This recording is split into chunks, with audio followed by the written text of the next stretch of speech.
Okay, we are good. That's the word in the ear from the producer. This is Trash Talk.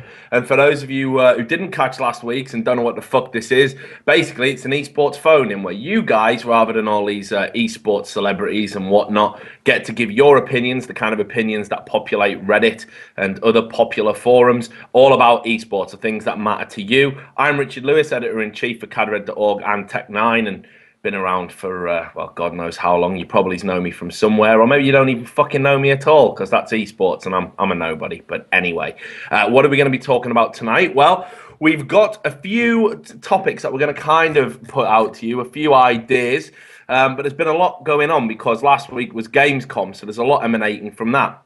You may have seen some of the Reddit threads on at the top of the StarCraft subreddit and the top of the League of Legends Reddit from fans who were complaining that their Gamescom experience wasn't particularly great, that, you know, ESL staff were rude to them, people weren't allowed to hold a seat. If they got up for a piss, that was it was gone. You know, there was an almost chaotic system in place. It was massively overcrowded, so much so that on the last day they pretty much had to close the doors, which meant people didn't get to see it. And there was all sorts of shit going on from the other exhibitors who weren't really respecting kind of sound regulations or, you know, spatial regulations. There was queues of grubby little gamers all trying to get free fucking t-shirts so far back that it was actually starting to, you know, impede people's spectating space. It wasn't all bad, but that's what people were saying on Reddit. So if you were one of the affected people, call in. I'd love to hear your 2 pence about it, because I know Red Eye and some other guys are going to be on various chat shows tonight and tomorrow giving their perspective. So it's your chance to get the first fucking jab in. Also, Riot have had another security breach, Kel Surprise. This time it was, I believe it was in North America.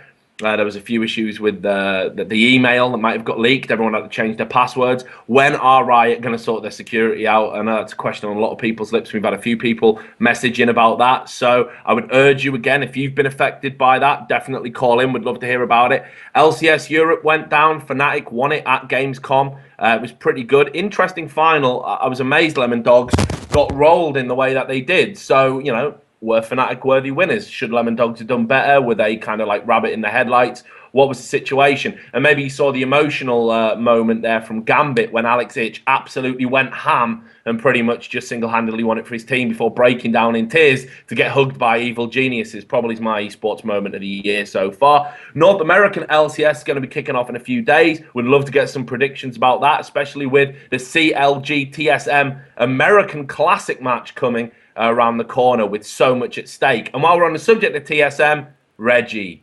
really? Did you have to do that to Dyrus? Did you have to make him cry? We've had people doing the whole Cut for Dyrus campaign. People want to show that, you know, they're supporting him in the face of bullying. But there's a serious undercurrent to it. Had Reginald gone too far in his video bullying of Dyrus? And if you haven't seen it, you must have been hiding under a rock. Definitely go and check it out. On kind of further down the trough issues, we've got CSGO, the I-49 tournament, the UK's biggest LAN, happened this weekend. Again, it had a lot of kind of problems and teething problems. Were you there? Again, would love to hear about that. And just having a look on the list here, of course, how can I forget about WCS Season 2? Bomber won it. Everyone was talking about the Dong, how the mighty Dong was going to do it. Didn't happen, and Bomber absolutely bombed him out of the water and won. Was he a worthy winner? Are we feeling it? Are we feeling the whole WCS format now that Season 2's in the books full stop? Would love you to call in about that. And finally today, Kesper have announced dramatic changes. What are your thoughts about these changes and what it's going to mean for the StarCraft 2 scene? Now, one of the bits of feedback we brought in was that we're going to have the producer actually talk to break up my horrible voice now and then. So, Gareth, you're going to be queuing up the calls and telling us who we've got, aren't you? Yes, I am, and people can actually hear me today as well. So this time doesn't look like well, you're having a stroke. Give it time. I almost had one by the end of Gamescom because it was fucking terrible. I don't know how anyone puts up with that. Honestly, it's too much for an old man. But anyway, who have we got on the lines? So we're actually going to be getting in the RG, and he wants to talk about just StarCraft 2 in general. It's a bit fucking vague for a first call. StarCraft 2 in general? You want to talk about better. Bomber? Bomber, that's relevant. We're going to allow this. Okay, so it's the RG. Are you on air, RG? Can you hear me? Yeah, I can hear you, Richard. How's it going? Hey, it's going good, man. So you want to talk about StarCraft 2 in general and Bomber. Let's start with your thoughts about Bomber. I'm guessing you watched WCS, the finals. Was Bomber a worthy winner? How are you feeling about it all? Well, I actually got to cast the whole thing in Spanish, of course. I'm just one of those streamers. Oh, Spanish even better. podcasts. Right, Yeah. well, I apologize for my ignorance. So you definitely No. watched it then. Yeah, no problem. Yeah, it was actually very good. I mean, I actually set a prediction when the whole thing started. I said like probably Jaden and Scarlett would reach the finals, and I couldn't believe when it was actually that close to actually happening, because I said it, just joking that there were so few Zergs in the final groups. But Bomber, yeah, he was definitely a worthy winner. I'm not really sure about Jaedong in the finals. I mean, the guy did amazing Zerg versus Protoss, and he actually like upped his record a lot. But Bomber winning the whole thing was kind of weird because he was like, okay, I'm just going to 4-0 you in the finals. No problem. So everyone just started like, in a way, discrediting Jaedong, saying, hey, how did Scarlett, a marginally, like not that good player, was able to get the guy to a 3-2, and you just lost without even winning a single game. I mean, I got to be honest, I was a little bit underwhelmed. I mean, there was so much at stake and there was so much hype in the build-up to it. And, I'm just going to say this. Yeah. The minute that kind of Scarlett and Naniwa went out for me, my interest did start to dip anyway. And then by the end, it was like you say, this kind of very one-sided affair and not even a flamboyant one-sided affair. And I thought it was like a real shame, almost for like everyone. I mean, because these people queued up for ages to see that as well, and it was a very strange atmosphere. It was a bit muted. I think like they were trying to force everyone to go ham and go yeah, but everyone was kind of a little bit like, okay, it's cool that we've got a winner, but what the fuck just happened, Yeah, and that's a little bit of a problem that, in a way, ESL just try to solve it. I mean, this is like kind of drifting off a little bit from the whole, did he deserve to win? I don't know if you're cool with it, but the whole storyline thing, I mean, the weak casters try to do. For instance, it's really hard to build up on Koreans. For instance, it's super hard to do that as a commentator. But anyway, we all knew, I mean, most of the crews knew that it was going to be full of Koreans, so we try to like emphasize a little bit. But of course, it's really hard for people to relate to that. So Naniwa going down, Welmu going down, we were just out of options of who to hype. And hyping Koreans is already pretty hard. I mean, Taeja was just super emotional, so people they were kind of more related to that kind of Korean, like the super emotional Korean. He was almost crying. I mean, after every game that he was winning, and just having Bomber really cold, really. That kind of Korean that I'm just gonna win, and then when I win, I'm gonna maybe smile, maybe. Yeah, but maybe. only after maybe. I win the whole thing. Yeah. Yeah. So I mean, yeah. it is weird. We talked a little bit about this on the last show. It was something that came up, and it does come up often when we talk about it, and that is this kind of need for the narrative in esports. And everyone goes looking for the stories. Everyone goes looking for the stories that they want to tell. But what the fuck happens when you get blindsided by the story that you don't see coming? And I mean, even up until the final, I think it was like, wow, Bomber and the Dong, like this is going to be awesome.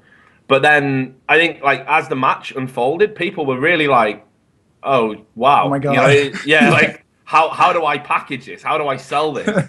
So I mean that's the downside to it, and I think in many ways it's almost like a failing collectively of the esports media that we really focus on narrative more than just the facts. Whatever happened to just the facts, But I mean that's just me. Like I'm an old dude. Of course. But I mean, it has a lot of weight to it because it happens that when the guy that we're rooting for or the guy that we're building up does now win, suddenly we're out of options, and we feel really bad. But in a way, that also helps us. I mean, on the ESL side of things, of all the broadcasts that we had like 9 languages just covering the whole thing, and it was really easy just to build for that every crew to build up a specific country, a specific side of things. So, for instance, the Russians were rooting for Happy and all that. Eventually, the Finns got into root for Welmu. So we could build a whole bunch of characters, but when we are eventually at the finals and we have a bunch of Koreans, it's super hard to find a way to make people get interested. And I felt the same thing. Like afterwards, I was like, whoa. So he won, and you want to bring in this whole end speech, like this is the culmination of endless hours of doing it, but it looked pretty one-sided, so it wasn't really natural just to say, yeah, this was so hard and grueling, and he actually was able to win the whole thing. So it's like people are now just right after that they're just watching for season 3. They want to know what's going to happen on season 3 in the BlizzCon, the BlizzCon finals. Well, I want to pick your brains about the whole event then, because if you watched it from start to finish, and you have obviously some insight into kind of how the tournament went down. But what did you make of the kind of spectacle, the production, the way it was all kind of put together? I mean, were you impressed, or did you feel maybe a little bit, again, to use that word, underwhelmed? Yeah. Well, first of all, the one that I've been following the most, of course, is the EU, then the America one, because, well, I mean, that's the one that fits in my time zone. But Korea did a pretty good job production-wise as well. But EU is the one that I feel that is landing more things right, not only because of the whole broadcast system that we have so many streamers, even Japanese casts for this, which almost doesn't make any sense at all, but because it's not even the same time zone, so it's just a guy with like 100 viewers, and they're just watching because they want to hear, I just want to hear someone casting in Japanese, But it builds up a lot of storylines because the Russians will follow the Happies, the Titans.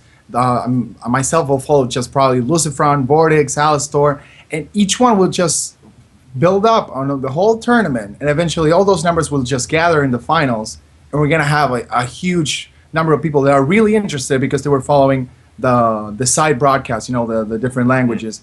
America is not really that compelled to do that. They just have English and that's it, even though half of this continent actually speaks a different language, but they were like, we're just going to bring you the English broadcast. It's going to be from this studio. And it kind of feels weird. I mean, we had, Red Eye. We had, White Rob serving drinks over there, being the bartender of the whole event on season 1. So it brings this vibe. And people are starting to get more in touch with the EU than with the America side of the whole event. And it shows in the numbers, of course. Yeah, I was going to say, I'm glad you brought up the numbers because that was going to be my last point. Before we move on to the next call, and that was, I mean, were you impressed with the numbers overall? I think, wasn't it with all streams? Didn't we get to like 170, or am I adding a few tens? No, I think it was like I think it was around that. I really don't know the actual number when you sum up all the streams, because some of us were not listed on Team Liquid because of some issues and everything. But yeah, I mean, I was super happy with the numbers, and some people were maybe saying that the finals were not really properly scheduled, but you can't do anything if the finals is a 4-0. That was not supposed to happen. No, it wasn't. It's very difficult as well at Gamescom. I mean, the fucking, you've got to be so well regimented with everything you do, and there's a kick-out point on an evening, so you've got to err on the side of caution because, if the game goes to an epic, it can't be like a DreamHack where it runs into the small hours and everyone's super excited and they stay up to watch it, because you've got to be out of the venue by 8:30, or that's it. I mean, or you're all gonna have to come back tomorrow and play it, or you're gonna have to finish it online. Yeah, and I mean, to avoid that, of course, there has to be some kind of measure that you have to say, okay, I don't really want to run off in time. But some people were complaining on Twitter, saying that it ended way too early. There was a rebroadcast, and it had some good numbers as well. But I mean, it's not the same thing, of course. But overall, I think it was really good. And I'm really afraid that maybe America will try too hard, I mean, on the Season 3 finals to reach the same kind of thing. But it's going to be hard. It's going to be hard. I mean, it's going to be hard. Yeah. I think they need to do it, though. North America need to pull it out, because everyone's been saying for ages now the Euros put on a better show. And, if you think about it, I mean, like all of us Europeans who were raised on like the CPL as being like the pinnacle of esports and whatnot back in the day, back in like the, early noughties, the American scene's kind of fallen a long way. It's like it's still got the glitz and glamour, it's got the sizzle, but it ain't got no steak anymore. All of that's pretty much in the European scene. Yeah, that's pretty much it. Of course, that there might be not that many people watching it because, for instance, the Latin American community, both Portuguese speaking and Spanish speaking, probably did not even wanted to watch. I mean, just the casuals. I mean, not the hardcore viewers. They want to watch because they don't have the broadcast in their own language. So it's like numbers will suffer on that end as well. And yeah, that's how I see it, of course. I mean, because I'm a Spanish commentator, but that's how I see it. Yeah. Well, look, thanks for calling in, Ignacio. It's great to get your thoughts. I'll say buenas noches to you, and I hope that you'll see. Look at that, I'm fucking cultured, me. Call in any other time you like. It was great chatting to you. Thanks, and have an awesome day, and keep doing what you're doing. Bye-bye. Thanks a lot, brother. Take care. See you again. There we go. So there was Ignacio giving us his thoughts about WCS Europe, and that was a nice friendly call to start the proceedings with. I actually that was a nice one. No trolls. I was a little bit worried when you said the RG. I was a little bit worried, Gareth, but it's all good. So who have we got next? His name's Josh Raven or House. Speaking Oh, from this is the I Reason believe. LOL manager, the Reason Gaming LOL manager. Yes. Been looking forward to this call. So Josh Raven, aka House Spiffing, on the line. This is the Reason LOL gaming manager for those who don't know. Hey, how's it going, brother? You've been on at me all day. You've got to be in. You've won it. I can't wait to hear it. Kind of. Well, yeah. So I just got back from I-49, the English LAN in Telford, which is like the biggest one in England. It is. And, well, it was kind of, like, the whole event itself kind of went a bit wrong. Like, there were a lot of internet problems. They actually got DDoSed, which meant we lost probably, like, 12 hours of gaming overall. So, but that's not really the point I'm here. The point is I'm here because it's a UK LAN. Yep. And the two finalists were completely foreign teams, which just kind of speaks something about the UK esports scene in general, really. That's been happening in every game. In the UK for like God knows how long. I mean, I remember the first Counter-Strike Source line, like back in 2006, that had foreign teams turn up. Foreign team won it. Then the first time we had more than one foreign team there, all foreign final. So I mean, it was like literally as soon as the foreigners invade, they just beat our ass at everything, And I think it's been, we've been on a downward trajectory in all games for a long time.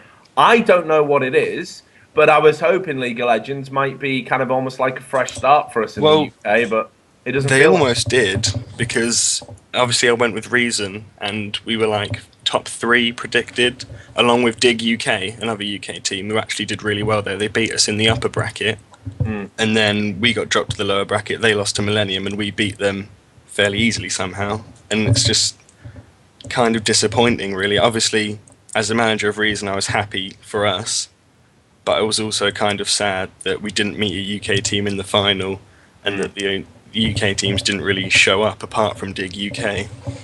So, okay, well, let's talk about the deficiencies in UK League of Legends. I've talked about this with Odie when he picked up his UK team, who I talked to and interviewed at Gfinity. And, I've been kind of getting into the UK scene a lot, talking to guys like Perilous and Fragmasters, or FM Esports, as I should say they're called now, and obviously guys like yourself. So what is it we need to be doing then to kind of progress? Is it we haven't got enough players, we don't have a league, we don't have an infrastructure? What would you do if you could change the situation? Well, I mean, I'm not sure if I can believe that we don't have enough players, because my team's from Czech Republic, and I'm not sure how big Czech Republic is, but I don't think it's much. Like, there's not many more players from there than there is in the UK, if you know what I mean. Yep. So I don't really see what's holding UK back, but somehow it is just falling behind and it's not doing anything. Like, there's 2 UK LCS players for the same team. One of them's a sub. So only Snoopy and Shaq are obviously from Anime. Yeah. And like, I don't really know what to say about it. It's just disappointing, really. I mean, is it not a case of that we're just too casual? I mean, maybe it's this. Maybe English people are too cool. We're too cool for games, right? Do you ever think about this? Because I know that there's this on-running thing in Counter-Strike. I spent a long time covering that game, and it was always like, if you beat somebody, it was almost like shameful that you would practice hard. So the insult that used to get bandied around was, you're keen. You're so fucking keen. Yeah, you're a try-hard, you fucking virgin. And all of this shit, right? Like, so, I mean, is that a UK mindset? Because I always thought that was maybe just Counter-Strike. But, I mean, is that there in League of Legends as well? I guess so. It could be a UK thing. It's just, like, not seen as productive to play games, so no one really try-hards to win. So I assume we have a lot of casual players. Like, I know a lot of people from the UK who do play games, but none of them really try to play it well. None of them try to play competitive. I mean, I was speaking to Animate whilst they were there, and they put a team together for iSeries after their old team disbanded. And they all said, yeah, we played like 5 games before this event, just came here for fun. Like, we're probably not going to stick together as a team. And they came 4th. So Do you know what that? Do you know what that says? Like a team that didn't even Yeah. try finished fourth in the event. I mean, look, I'm with you. I'm almost with you. I'm going to bat a ball back a little bit to you, and say, would there not be more rewards and more incentives for the players to pull their finger out and work hard if organisations could offer them more? So, for example, it's all fine and dandy sending a UK team to an I Series, but they might. What if they want to go a little bit further afield, like get to a DreamHack or get into some of these LCS online qualifiers, get them actually out there playing in all the kind of tournaments that are going, rather than just the I Series, which, let's be honest, most UK organisations send a team there because the players are just free advertising anyway. They're just walking billboards, right? True, yeah. I mean, the only team in the UK that I feel is skilled enough to have any impact on the UK scene right now, on the European scene, sorry, is Dig UK, and I think they're probably, hopefully, going to be the team that pushes UK esports to kind of become a thing. Yeah. Because they're doing really well, they're practicing really hard, they just picked up a new AD, they're looking really solid, and hopefully they can get themselves either to an LCS qualifier, to like a DreamHack or an IEM or something, and that would hopefully like light the fires for people in the UK to go, oh, okay, we've got UK players now, let's try and be as good as them, let's put a team together and go for it. Would you like to see Riot maybe step in and do something? I've been talking about this for a long time, that I don't feel Riot does enough for the sort of amateur scene. Yes. And what you end up with is a situation where LCS have these like huge names, these huge stars that have kind of enjoyed it for like a very long period of time without having to really work at it. So, guys like your Hotshot GG, people like that who, are dining on past glories, and they end up kind of mid-table at the stage right now. You get some fucking incredible try-hard teams that come in. So, this season that might be your Alternates or your Cloud9s or whatever. And they kind of like reinvent the wheel. But then you've always got one or two just absolute whipping boys that are there for a good time, a bit of money, let's fucking live in a frat house for a few weeks. And they just get absolutely whooped, and they're in and out, and we never hear about them again. And no one even asks, because we know exactly why they were there. So, I mean, could Riot not step in and have a more kind of like, okay, this scene needs to flourish, this scene needs to develop. Let's put something in place there to encourage that professionalism. Let's encourage these teams who come into the LCS, get whooped, that they don't have to disappear. There's somewhere for them to go. I mean, it could help, and I know America's doing their MCS thing. I'm not sure who exactly is behind that, but it's a really good idea. They have like a league with a 10k prize pool or something like that. And for America, that's really good because they have a lot of good challenger teams. It's MobaFire that do that. MobaFire, yeah, that's the one. Because they have a lot of good challenger teams. They don't have a lot of good guides though, but it's great they're doing a league. So a lot of their challenger teams are really competitive, and they're going to be going into the LCS being competitive because they've been playing against the best challenger teams.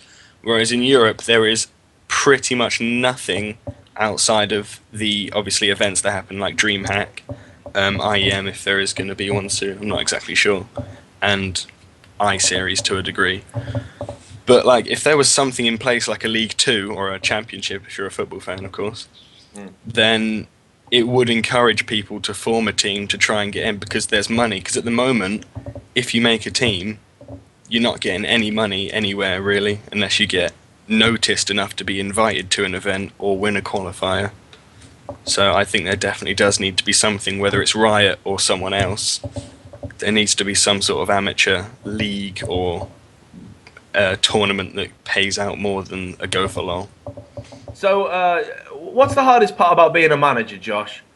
What's the hardest part about motivating a group of UK LOL players? Come on, you must have some great anecdotes about it.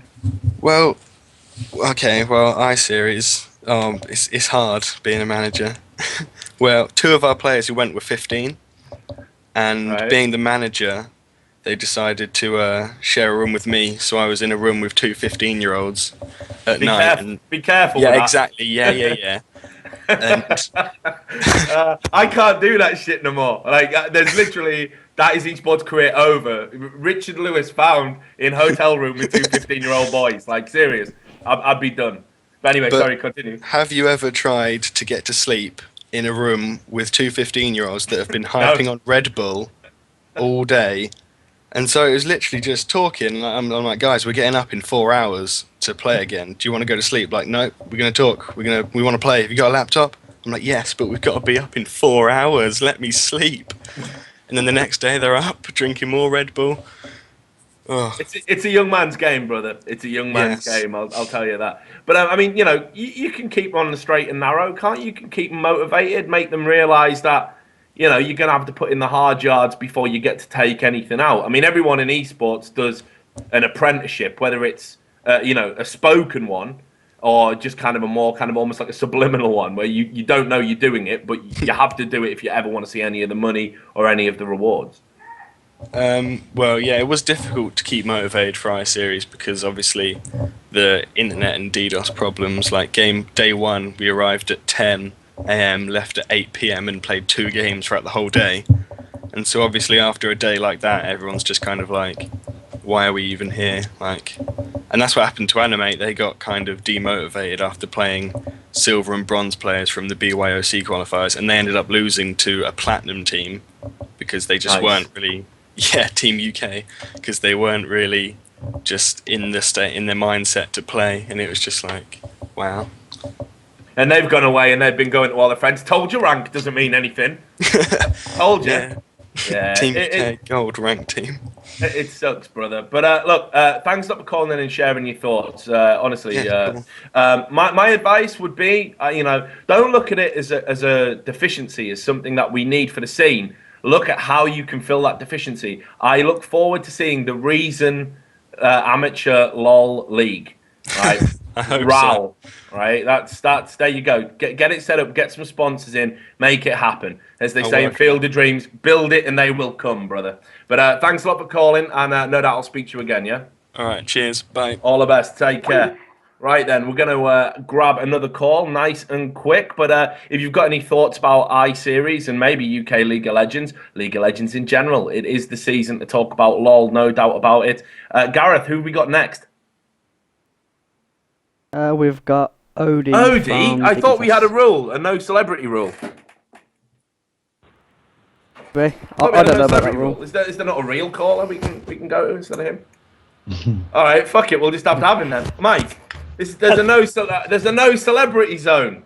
Oh really? Oh shit! Oh, hang on. It's all right. Well, no, I'm glad you're here. You retweeted. Yeah. You're allowed in. So I did have something really important to say, but after the Reason Gaming 15-year-old hotel room schoolboy shocker, I don't know what to say. Yeah, but, mate, tell me about it. It's fucking. You've got to walk that line. Everyone, as soon as you hit a certain age in esports and you're surrounded by kids, you've got to walk a line. Yeah, that was a bit worrying. But anyway, I rang up because he sounded so depressed. Someone get him some drinks or something. Help him. But you can't. The League of Legends scene in the UK is not the esports scene. Let's just get that right. There's a lot of other esports, and we've got a lot of good players in this country. Tell us about them, Mike. Well, Blink did pretty well this weekend. Yeah, he did. But he was still beaten by a foreigner. Yeah, that's true. But he qualified for WCG for the UK, so we need to get behind him. We've probably got the best FIFA player in the world right now, Ty Walton. That's probably a fact. And the CSGO teams, I'm sure they're all somewhere. But anyway, League of Legends. The reason we have a team, this is what I just called to say, the reason we have a team is because we want a team at the highest level, a British team. That's why we picked them up. So they're getting all of the backing of our entire organisation to do that. So coming third at their first proper LAN, I would say, I'm actually pretty pleased. Although they should have first or second, to be perfectly honest, but they came third.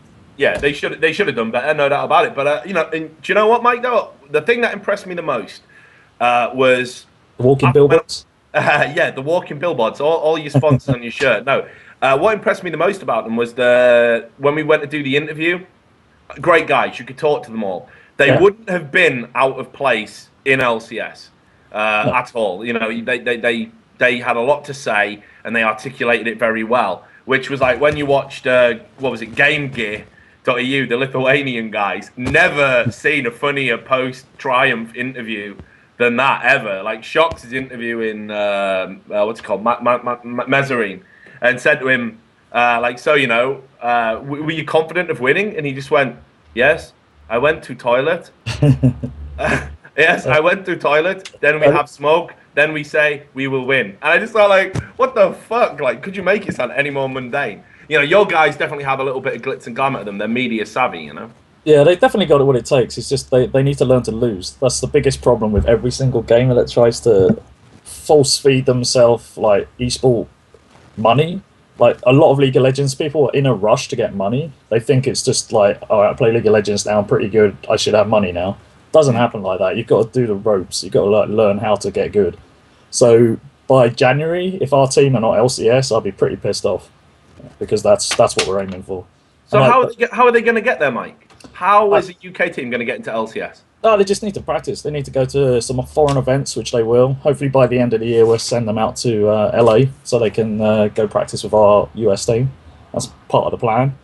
Go to some foreign tournaments, get used to different tournament settings, different computer settings. Our team are complete news when it comes to LAN. They won MCM Expo, and they went to Gfinity, and they did kind of okay. But third I-Series, I'll take that for now. I'm not going to moan at them. They're regular practice partners with several LCS teams now, so they're on the right track.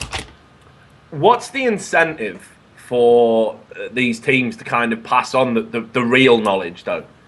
You know, I often wonder about this. You talk about practice partners and you know, what are they actually going to learn from other teams? Other teams are always going to be holding something a little bit back, right? Depends how you practice with them. So, like last week, we were practicing with Gambit a lot. So I literally told them, do whatever they want, don't ban anything, ask them what they want banned, ask them what you want them to, they want you to play. So we did. And you learn how to get good by being beat, really. Yeah. It's like when I played Quake 3, I paid a top team to actually play my team. So we got beat like 20-0 in Quake 3 CTF, and then after a month, we beat them 1-0. So that's how you learn. You play the best players and best teams, but you've got to get your reputation for being pretty good going first. But this team is on the right track, so keep an eye on them. When are we going to actually start seeing them a bit more out there then? Because, you know, like, all due respect, UK esports isn't really on the map for a lot of League of Legends fans. So how are you going to project them into the kind of consciousness of all the people that populate the League of Legends subreddit? I would think by the end of the year, where are we, August, there's probably going to be at least 2 major LANs abroad, probably DreamHack, I would think.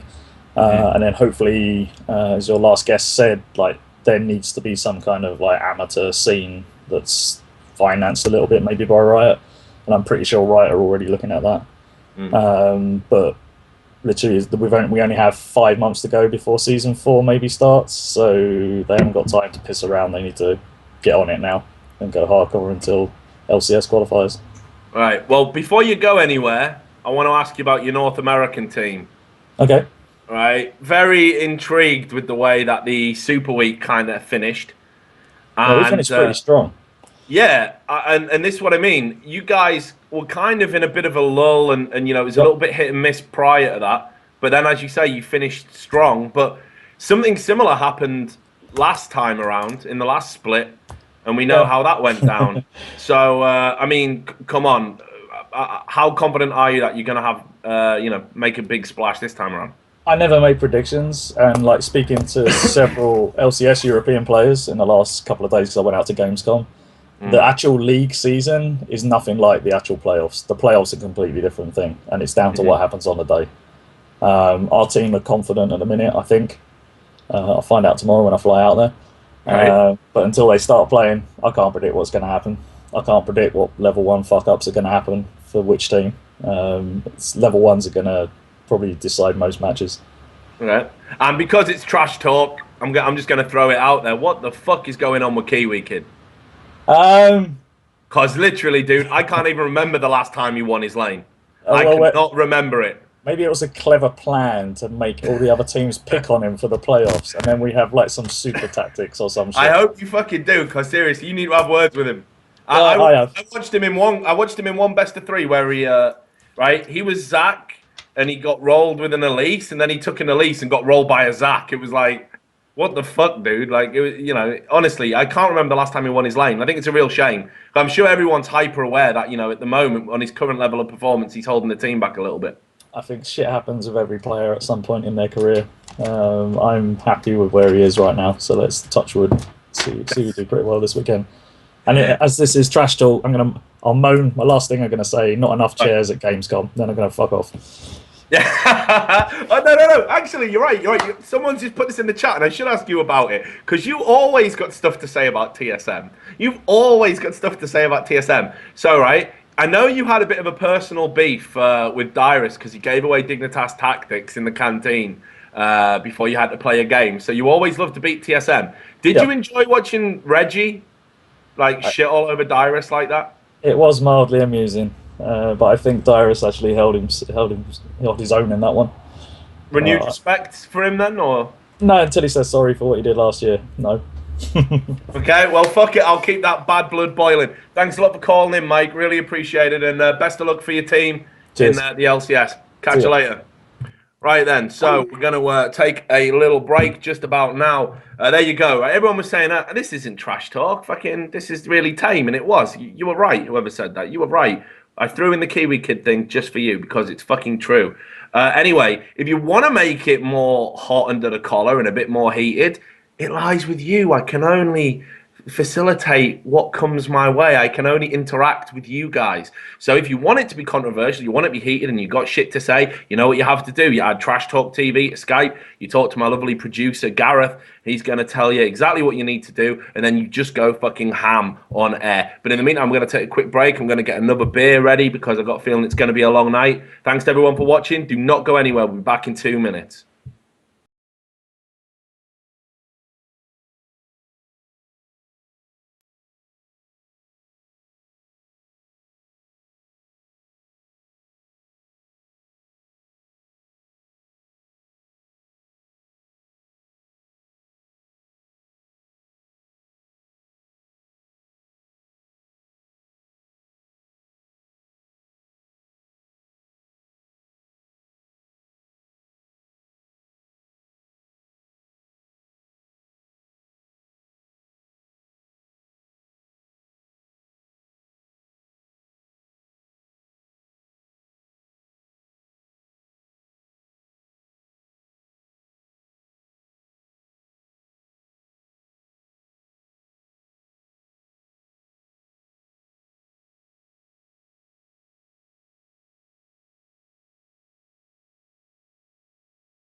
And we're back. Just had Gareth going through all the calls. We've got some good ones lined up for you, but I have noticed that some of you guys are steering well away from the hot potatoes. Come the fuck on. Not one of you wants to talk about the TSM situation. I do not believe that for a second. I think you've all got some opinions about that, and I want to hear them. So if you're sat there thinking, well, actually, I think Reggie was cool, then I want you to call in. Or maybe you love Dyrus and you want to protect him. I want you to call in. Don't just sit there. This is your opportunity to have your say. If you're going to do it on a forum, why not do it on a show? But the next caller we've got, I believe, is a guy called Talha. Again, apologies if I've got it wrong. I should have it right.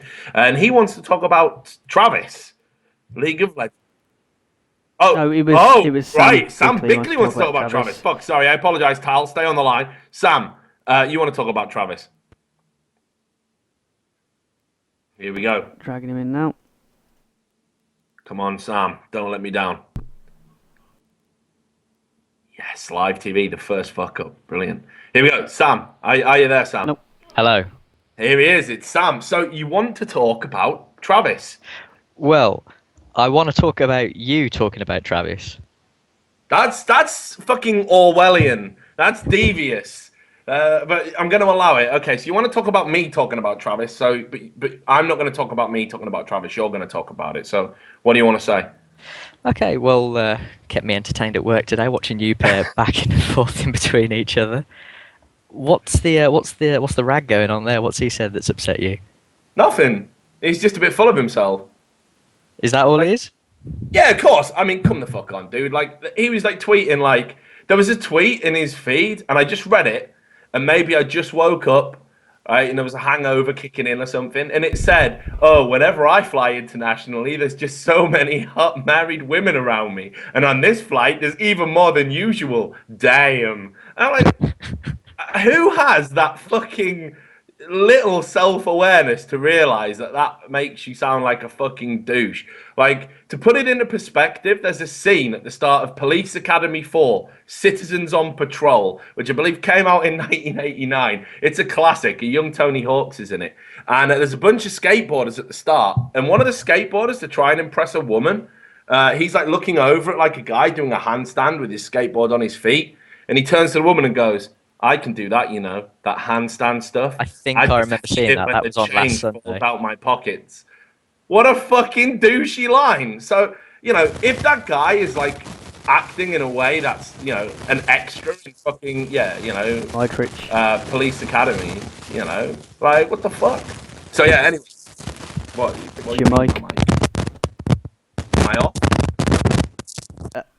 Oh, no, sorry. just like that fuzzy noise.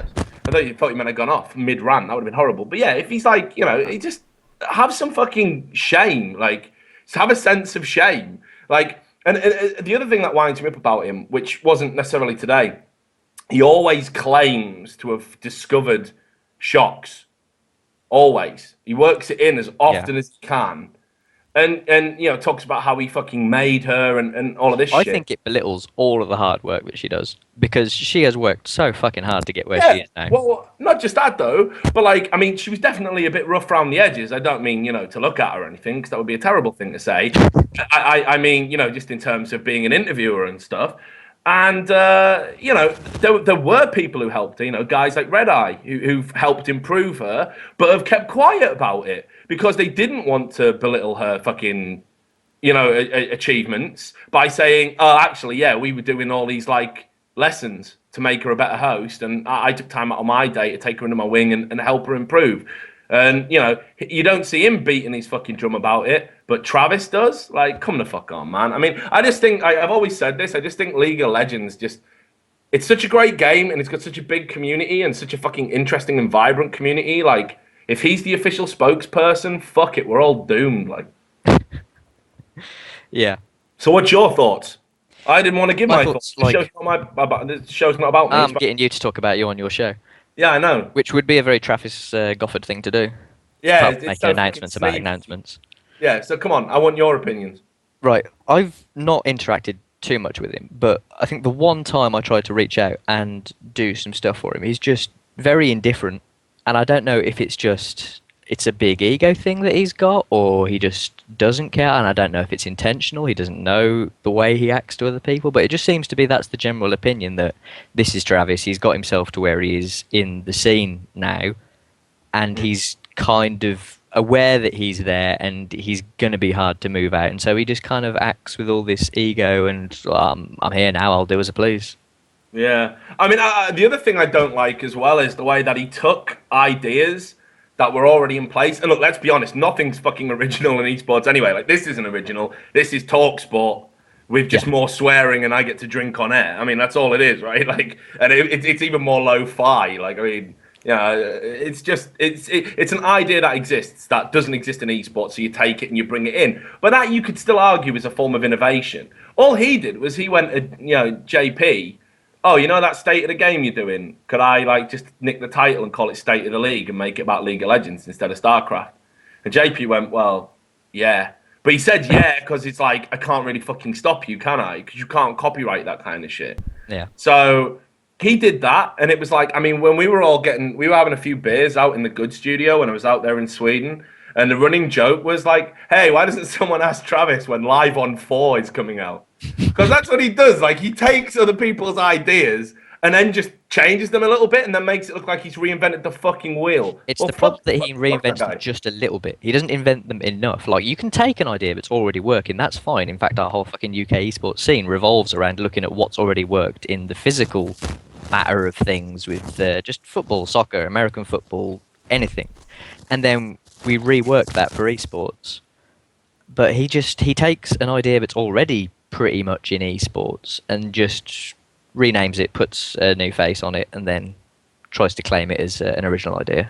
And here's the thing, right? If the guy had some humility and he was like, look, man, I'm just doing what I need to do to try and, carve out a name for myself in this crazy esports world where, everyone's everyone's at the top has like closed the door and it's all sewn up and there's no opportunities and I just want to serve my community and blah, blah, blah.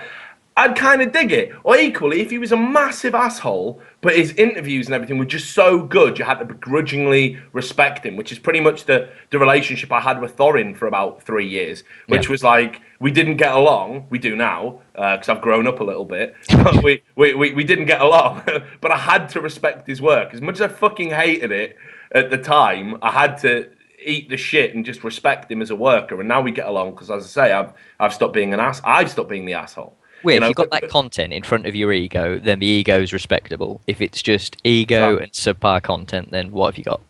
And that's what I mean. I've said it on another show. I said it on Climbing the Ladder. I think the guy's a charisma vacuum as well. Like, literally, I mean, he said something today as well. Like, did you see the interview I did? And I thought, well, if the guy's using Twitter, he obviously didn't watch it because he'd be in a fucking coma if he had. So, I mean... I just don't get what it is with the guy. I think League of Legends deserves better, and I think there's people out there that do better work that'll never get the same level of attention because that guy was, classic esports, right place, right time. And maybe it's not down to me to be the guy to point that out, right? And maybe I should just keep my mouth shut and how dare I? But fuck it, like I got nothing to lose. Fuck it, this is trash talk. Yeah, well, what can he do to me? I mean, he's like, he cannot retweet my stuff, which he doesn't. I mean, that's about all he can do to harm me, It's watching like him just go complete passive-aggressive on your Twitter. Yeah, exactly. I hope one day to, get to your level. Yeah, keep dreaming. So was there anything else you want to talk about? Because it just feels like what you've actually done is you've baited me into a rant, Sam. And I don't that's pretty much the main aim of it. Originally I wanted to call in today and have a chat about the MOBA game genre. Fuck it, do it. Something you tweeted about earlier. I like you. Do it. Go on. Okay, let's go with this then. Right. It's kind of hit a saturation point, and it's got a very low saturation point of games. We've got Dota 2, and we've got League of Legends. Mm-hmm. Before this, we kind of had a few games that didn't quite get up to it. Heroes of New Earth, Bloodline Champions, good games, but they just didn't have all of the production, I think, behind them to push them out, make them mainstream, get everyone involved, get the viewership, get more players, get money, spread out. It just kind of snowballs itself that way. Yeah. Now we've got just Dota and LoL, basically. If we're going to be honest, it's at the top of everything, and it's just going to stay there because these games revolve, especially LoL, around having a very high user retention. They get the people, they get them invested in it, And then whenever any new game comes along, someone goes out, he tries it, and it's like, I could commit some time to this, but I've already committed so many hours to LoL, and it's already got the bigger scene. And unless the game is giving something especially new, you're not going to get involved. And what can you do new in the MOBA genre that isn't already in Dota 2 or LoL? Well, look, I'll be honest, right? Right, because I was at fucking Gamescom, and it was like, hey guys, we're going to announce a new game. Oh, it's a MOBA. Like, it was like that. I mean, like everywhere you went, it's a MOBA, or some idiots are still trying to do a subscription model and for an MMO. Like, yeah, good thinking, Firefall. That'll work. No, I'm pretty sure that's going to be free to play. But anyway, fuck that, right? Yeah, it's got to be. Anyway, the trouble I had was, that for me, the biggest problem facing MOBAs is dealing with assholes, right? So you would agree that the successful MOBA is the one that deals with assholes in the best way. Yeah. So therefore, I was intrigued by S2's new one, Strife, and I'll tell you why. Because now S2 Games, I mean, they fucked Hon up hard. There's no way, shape, or form about it. They got in there first. They had the replacement for Dota. They had probably got to a tipping point. Yeah, they had one of the. It's probably one of the mechanically best and great client as well, but mechanically one of the best MOBAs you're going to play. And I know that's going to piss off a lot of Dota fans, but I do that for fun anyway. But it's absolutely true. I think you would even find some hardcore Dota enthusiasts that preferred what Hon brought to the table. You know, it had the right pacing, but it was still very technically difficult, and it had everything that made Dota great in there as well. Yeah. And I thought it looked better too. But anyway, that's neither here nor there.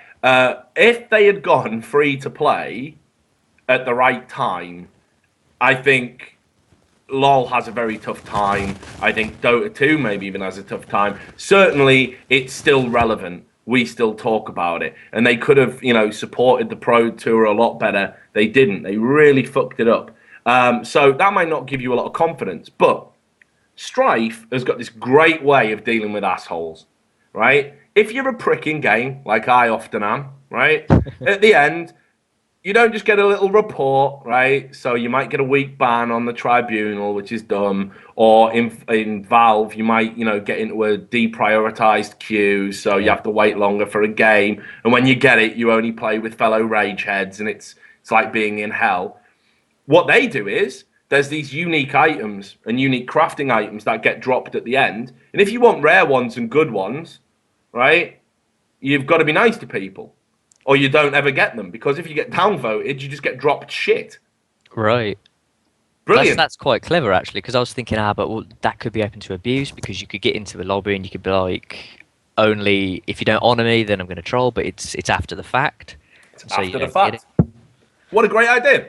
And I like the way they're trying to bring a narrative thing to it. Like, one of the great things about playing an MMO, as we all know, it kind of like Rage. You have to kill a monster and get some special treasure from it. Now they're trying to bring that to a MOBA, and I know obviously we've got Baron fights in LoL and we've got Roshan in Dota, but it's kind of a bit tame. Like battering Roshan takes a long time, but you're never really under any threat from him. You're under threat from the opposite team. Yeah, it's what it sets the other players up to do to you as a result of you trying to do it. And Baron fights, and especially now with the nerf that they brought in, a Baron, it's kind of a lot less risky to go for a Baron fight. And, it's a matter of course. You'll see several of them over the course of a game. Yeah. Now, what they're trying to do is they're going to have around the map these sort of big super monsters that are a real fucking slog to kill. But if you kill them, and it's going to be different for sort of which side you start on and stuff, you're going to get these like sick items that you can then use in game, but also potentially permanently as well on your account. Right. I mean, it's got a lot of things that I'm not going to get too hyped about it yet, but it sounds really fucking interesting. It sounds like they've got some good ideas, but they've got the same problem. It's a saturated market. They'll release the game, and you'll have the Dota 2 crew and the LoL crew, and they'll both look at it and be like, okay, here's a new MOBA. Can I be asked to put the hours in?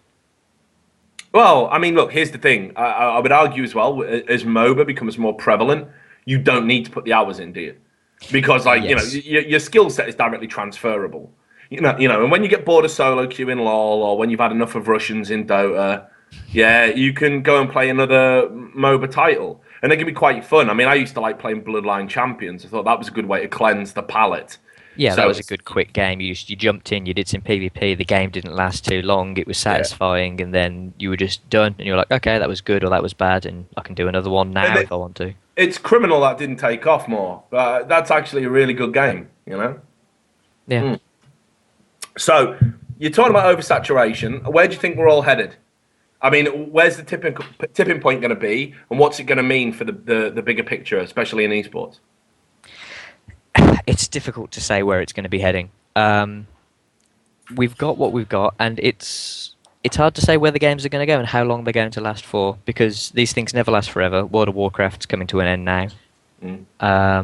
Thank God. It's yeah. No, seriously, if it was a dog, you would have put it down, wouldn't you? You know what I mean? You would have looked into its eyes and you would have given it the injection. You think just, it's- sorry, but you've had a good fucking run.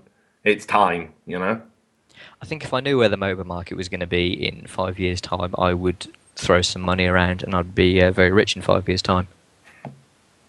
Okay, well, fair enough. One last question before I let you Okay. go. Card games. Card games. Can they work in esports? Because there's fucking card games everywhere now. I mean, obviously everyone knows Magic the Gathering, but now you've got Hearthstone coming out. You've got Mojang doing Scrolls. Are we all I going to be haven't playing seen much of virtual card games in the future? I think we've been playing virtual card games for a long time already, but they've been very quiet. What it needs some kind of organisation or a face on it. It needs to get public. It needs to get out there and advertise itself and make it accessible to people. Hearthstone, I think, is doing a good job of that because it's casual enough to be pick up and play. It's complex enough to actually be entertaining. And the mechanics that they've currently got in beta set it up so that it's got a decent amount of user investment so that people actually remain in the game because they feel like, oh, I've invested XYZ to this, I better stick with it for a bit. I think Hearthstone's going to do a really good job, and depending on how that does, we might see more card games coming out. I haven't seen much of Scrolls, to be honest, but I haven't thought much of the bits that I have seen. I need to look at more of it, to be honest. I've had it since beta. I got fucked off. I bought the shittest deck right at the start with the 3 points. Like, literally the worst one. Everyone's like, it's so imbalanced, you can't win with it. It's like, your cards have to come out in a very set order or you're fucked. So that really hindered my enjoyment for a while. And then I got, I just thought, fuck it, I'll unlock all the others. So Mojang made a sucker out of me with an early beta access. But yeah, again, I think it's interesting because I think card games are definitely going to have a resurgence, And I was talking to a guy who's pretty big in Magic the Gathering. We're hoping to get him on one of the Esports Heaven shows, and he's talking about there's a lot of crossover with esports and competitive card games, and maybe that's something that we can all tap into. And I'm writing an article at the moment about the Magic the Gathering Pro Tour and how basically if Blizzard had followed the model of the Magic the Gathering Pro Tour instead of what they've done for WCS, it would have been a much better thing. So, but anyway, look, that's waffle. The beer's obviously kicking in. I've started rambling like granddad. Excellent. Thanks a lot for calling in, Sam. Thanks for baiting me into a fucking rant about Travis. That's I know all right, Rich. that section of video is going to get cut out, put onto the League of Legends Reddit, and they're going to go, that's the guy who wrote the Chaos piece. That's the guy who wrote the Reggie piece. This guy's a fucking asshole. So you've done that to me, Sam. So thanks a lot for that. Good times. All right, have a nice evening, brother. Talk And to you again. yeah. Right, so there you go. What is the future of the MOBA genre? Are we oversaturated? I would say we can pretty much all agree that we are. But maybe, just maybe, you know of a MOBA game that can jump out and defeat the evil hegemony of League of Legends and Dota 2. Gareth, have we got another caller? Yeah, this time Oh, I'm a going to give you choice. a choice. A choice. Okay, of go on what then. you Hit want. me with it. Yeah, here we go. Red pill or the blue pill.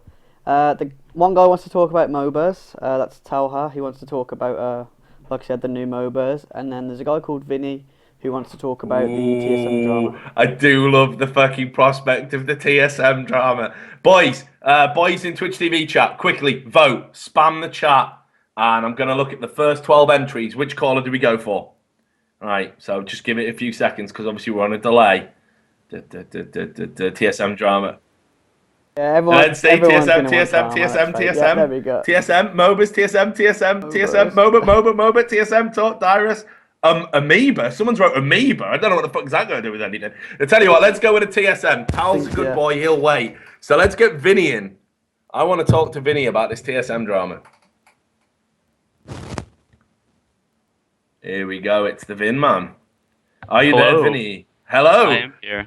Great Hi. to have you on air, Vinny. Vinny's one of my favorite names. I'm not even just saying that. Thank you very much. Always liked it. So, TSM drama. Hit me with it, brother. Okay, so I think your chat just kind of proved the point I was going to make, is that everyone in the league scene just eats up TSM drama. Like, you look on the subreddit, Reggie takes a shit, that's front page. Like, it's just like your chat, everyone wants to talk about TSM. The whole thing is like, TSM is kind of like a poster boy for what not to do in esports at this point. It's like I think people like two things. They like winning and drama, and TSM has a lot of drama. Like that's why Game Cribs was so successful. Is like literally a show based around TSM drama. Like would anyone watch Game Cribs if it just wasn't full of drama? I don't know. I mean, I've found in my time in esports, and again, this links to Travis, who we were just talking about earlier. People will watch any old shit. I mean, people will watch anything if it's about the game that they like. It doesn't even need to be good. Esports content is not a meritocracy by any way, shape, or form. You see really good bits of content, and you're like, that's got 800 YouTube views, and that's really cool. And then you see something that's got like 100,000, and you're like, you know, I don't get it. I don't understand it. So I would say that. But obviously, you know, yeah, everyone likes drama, right? I mean, that makes sense, though, because in the moments of drama, we get to know the people that we're emotionally invested in through a game. That I think that kind of works out too, but it's not only TSM fans that like the TSM drama. I think anyone in chat, if anyone in chat wants to say like if you wanted to talk about TSM but you're not a TSM fan, I think there's a very high chance of that. It's like their fan base isn't just the overlap with the people who like the drama. It's honestly a lot of it is it news anymore? Like, should it be considered news that TSM has drama? Okay, I get what you're saying, but come on, Vin, come on. Let's be honest, right? You saw the video of Reggie, right, giving Dyrus a very hard time. You saw Dyrus become very emotional. It happened on stream. People have called it bullying. It's gonna get noticed. That would be noticed if it was any team. It's not just about TSM. I mean, that could have been Cloud9. And if that was like Lemonation, you know, kicking off in the same way Reggie did, which of course would never happen because he's such a nice dude. But, you know, everyone would go mad about it. So what the question I would be asking you is, you know, is the drama not, I mean, is the uproar because of that drama not a little bit justified? Like, what were your thoughts about it when you watched that? I think I went to make a bag of popcorn. I'm just ready for the backlash. Like, what's gonna happen? I'm curious to see what that TSM change was gonna be when Dyrus and Reggie they switch lanes. We know obviously that was really sketchy, and there's probably something going on in the background that we still don't know about. So hopefully after playoffs, I'm assuming TSM probably won't make it through. After playoffs, we could see what is actually going on beneath the surface there. I mean, what it looked like to me, and this has happened to me, obviously, I know I'm an old man now, but back in the day, what it looked like to me was, you know, when you're at a house party and you're just drunk as fuck, and like one guy just gets really needlessly aggressive for no reason. Like, everyone's having a good time, and then there's that guy, and the alcohol's just took hold of his brain, right? And he just gets super aggressive with one person in the room. That's what it looked like to me, like straight up. It was like being in a time machine, like going back to when I was 16 years old, drinking warm cans of Carlin round a friend's house. You know, it looked that amateurish and pathetic. And I thought Dyrus did really well, like even just banging on the desk, because I mean that was a confrontational situation. Body language when someone stood up and shouting, and the other guy sat down, just saying, "Look, dude, I'm sorry," and you know, in his stoner drawl. That was almost like borderline fighting talk, man. I mean, that could have gone a lot worse. Put it that way. No, it for sure could have. If Reggie would have said half that to me, I probably would have wanted to punch him in the face. I definitely give Dyrus hat off to him for taking that like he did. But like Reggie's done this with everyone now. He's done it with Chaos. He's done it with Xpecial. Now he's done it with Dyrus. Like, what's gonna be left like with TSM after he burns all of those bridges? Like, what's Dyrus got to stay in? Like, why should he stay in TSM where if he went somewhere else, like he could make money streaming, maybe even play better because TSM, they're not performing particularly well. And like, who knows if Reggie's not doing this stuff on purpose because he feeds off of this, and he knows it. It's getting him views, getting him no publicity is bad publicity. Like, is it working? Yeah, but here's the thing. Would you want... I don't know. Like, I mean, people are going to say, Rich, this is you in a nutshell. But I wouldn't want to be known throughout the internet and throughout the esports world as a fucking douche. Like, as just a needlessly aggressive, nasty, horrible, controlling person. And I'm sure there's people who'll say a lot worse about me. But that's, they don't know the full story. And maybe we don't. But when was the last time you saw Reggie involved in anything kind of good? Like when was his name being bandied around for something positive? I don't know, and honestly, that's sad that I don't know, and I don't think a lot of people know because when you make a name for yourself doing something bad, it's kind of like you create a character, and now he has to live up to the standards of always making the news for something bad. Like, but in a nutshell, like the Game Cribs thing, like. It feels like a reality show. So many people have said it's scripted, and I think because that's how artificial the drama feels. It feels like it's so forced by Reggie, and it could be, he just has legitimate anger problems and can't hold anything in, and it could be something more like, TSM is a brand. It's not a team. Honestly, like at this point, they're not competing. They're not competing. They're not going to go to Worlds. Probably not. Like, what are they other than a brand? Like, something you're going to go to Hot Topic in a few years and get a TSM shirt. Right, here's the thing that makes me sad, though. Like, right, a lot of people say, why are you always hating on TSM? Because I wrote a piece about Chaos when he did his ridiculous retirement, making out he'd achieved everything ever, and of course he hadn't. He'd been, he'd been at one point the best AD carry in North America, which, I mean, that's an achievement, no doubt. But I feel a guy of his talent could have done a lot more, personally, if his work ethic had been there. So I wrote that. And then everyone went, man, you're just a TSM hater.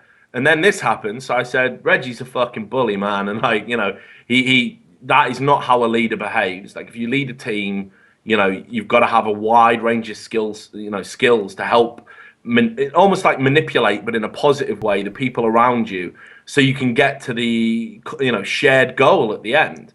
He's got one gear: do what the fuck I say, or I'm going to shout at you until you do what the fuck I say. Which is why he surrounded himself with a bunch of beta type personalities who are all very passive.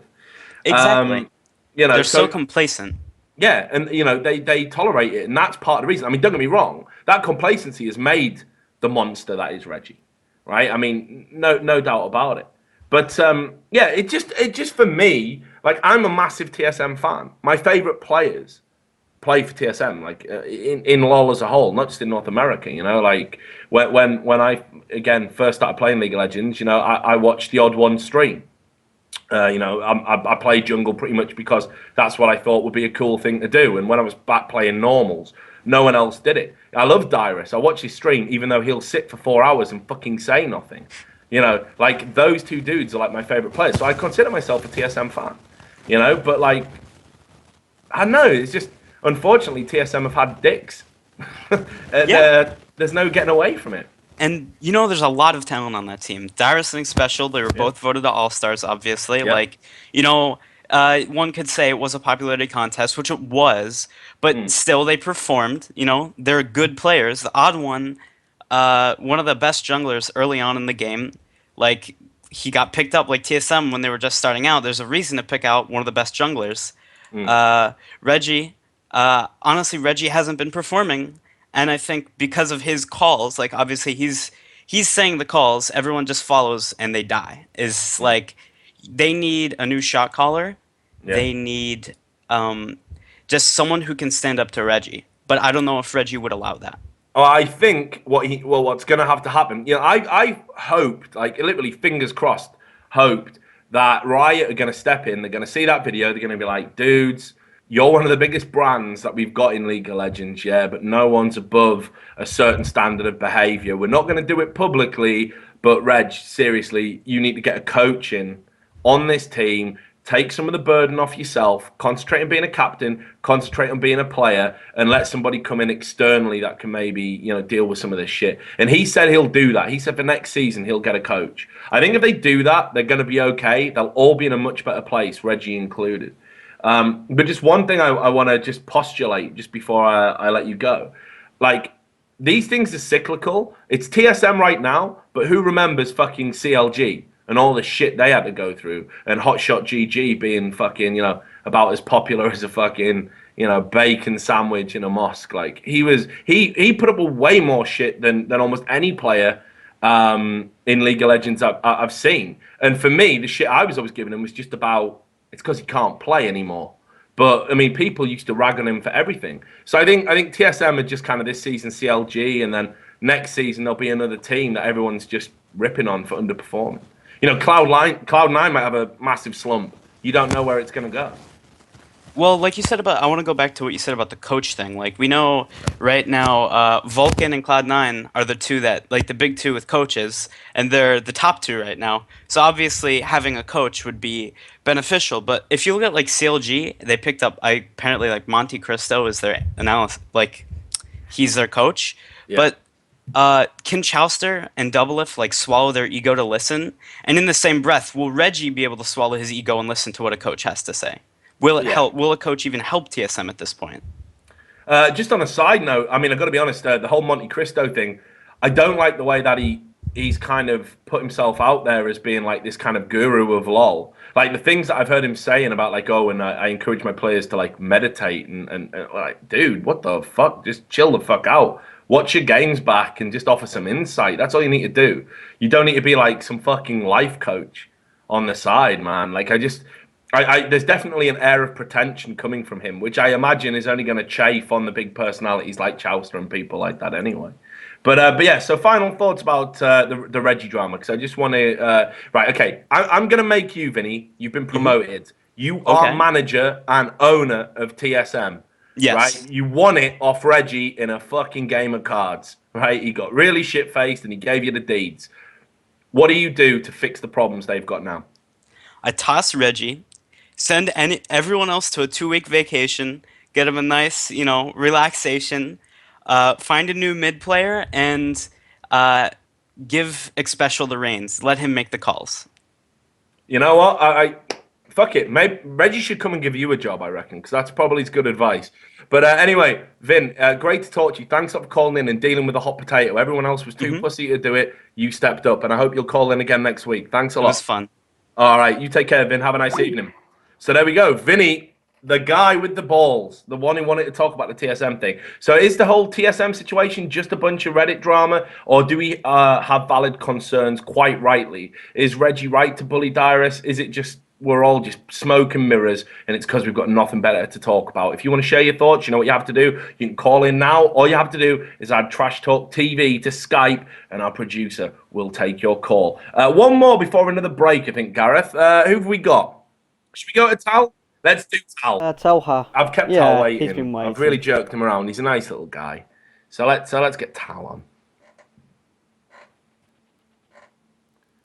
I'm just ironing out this beer. Christ, it ain't sitting right. I need another to fight it down. Tal, are you with me? Can you hear me?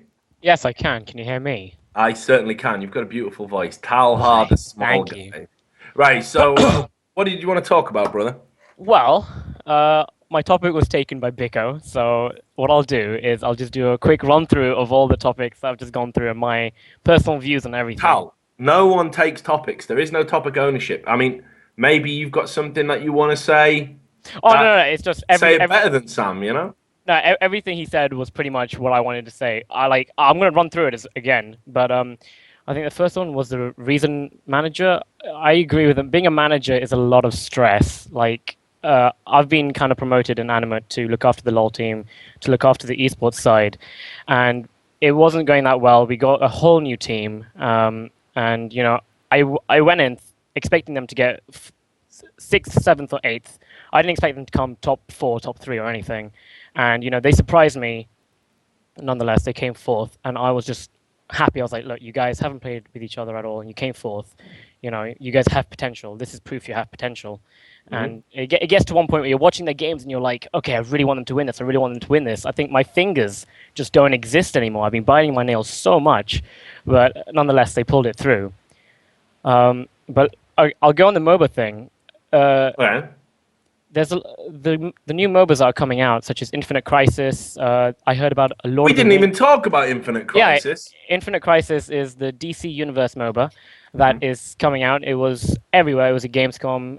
It was at iSeries, which a lot of us just came back from. And it's kind of like one of those companies like EA. They're making Dawngate. They make what else? There's a Lord of the Rings MOBA coming out, and I've also heard a Pokemon MOBA in the making, which There is a Pokemon MOBA in the making, that is true. I will be excited to play. And also there's a Magicka MOBA. A Magicka MOBA. So it's just like all these companies are looking and they're saying, okay, look what's big. Look what's going to make us a lot of money. And they're like, oh, MOBAs, League of Legends, Dota, they're doing it right. You know what, let's all just jump on the bandwagon and do it. Let's just all make our own MOBA. And at the end of the day, I just feel it's going to be a waste of time and a waste of money. They're not going to make any money from it because they're too late. Like, League of Legends is already established, so is Dota. And the thing is with League is they had the RP system, so you could buy stuff, you could spend money on the game. I remember saying to myself, I am never going to spend a single bit of money on this free-to-play game. I spent over 200, probably 500 pounds in this game, and I know for a fact that if another game comes out, I'm not going to play that. I'm more inclined to stay to this game because I've put some of my own money towards it, and I'm not going to let that all go in the bin. The thing I've always thought about it, Tal, is this, and it was kind of, you know when the Old Republic was coming out? Oh, yeah. The Star Wars MMO? And I was like, if anything's going to shit all over World of Warcraft and knock it off its perch, it'll be that, because the World of Warcraft mythos is great and everything, and we all love Warcraft, and we've all grown up with the games, and Blizzard made great games. But Star Wars is something else, right? I mean, Star Wars is fucking Star Wars. It's just like, I don't give a fuck who you are. Like, I don't even consider myself to It's be every man's childhood. Right, I don't consider myself to be a massive nerd, but like, even I can get a little bit, you know, like fucking D20, right? Nerd levels about fucking Star Wars. Yeah, you dig? I mean, you know, fuck the prequels, stroke sequels. The original trilogy is ingrained in my brain. It was amazing. It fucking blew me away. It blew everyone away. And when they were like, we're going to make an MMO about this, I was like, I don't play MMOs. I don't swing that way. But you know what? I might play this one. And unfortunately, well, first of all, it had the BioWare stamp on it. So you're like, brilliant. All the games from BioWare I've played that are fucking amazing. This is going to be the best thing ever. And it was shit. Yeah, I mean, they bungled it so bad from start to finish, and they're still trying to patch it and make it viable, and it's never going to happen. But I do stand by the belief that if you've got the kind of universe around a well-executed game, it gives you the edge. Like, I'm not connected to any of the characters in League of Legends in the same way that I would be a DC comic book character or a Lord of the Rings character. You know, because I've grown up with them. They're hardwired in my nostalgia centers in my brain. Don't worry, guys. There isn't really a nostalgia center. I don't study any psychology or anything, but you know what I mean, right? So those games, if they can just make good games, for me, they actually have a head start. You know, they can prize players away, because in a lot of ways, we're playing these games in the absence of being able to play a game based around the universes we would really like to inhabit.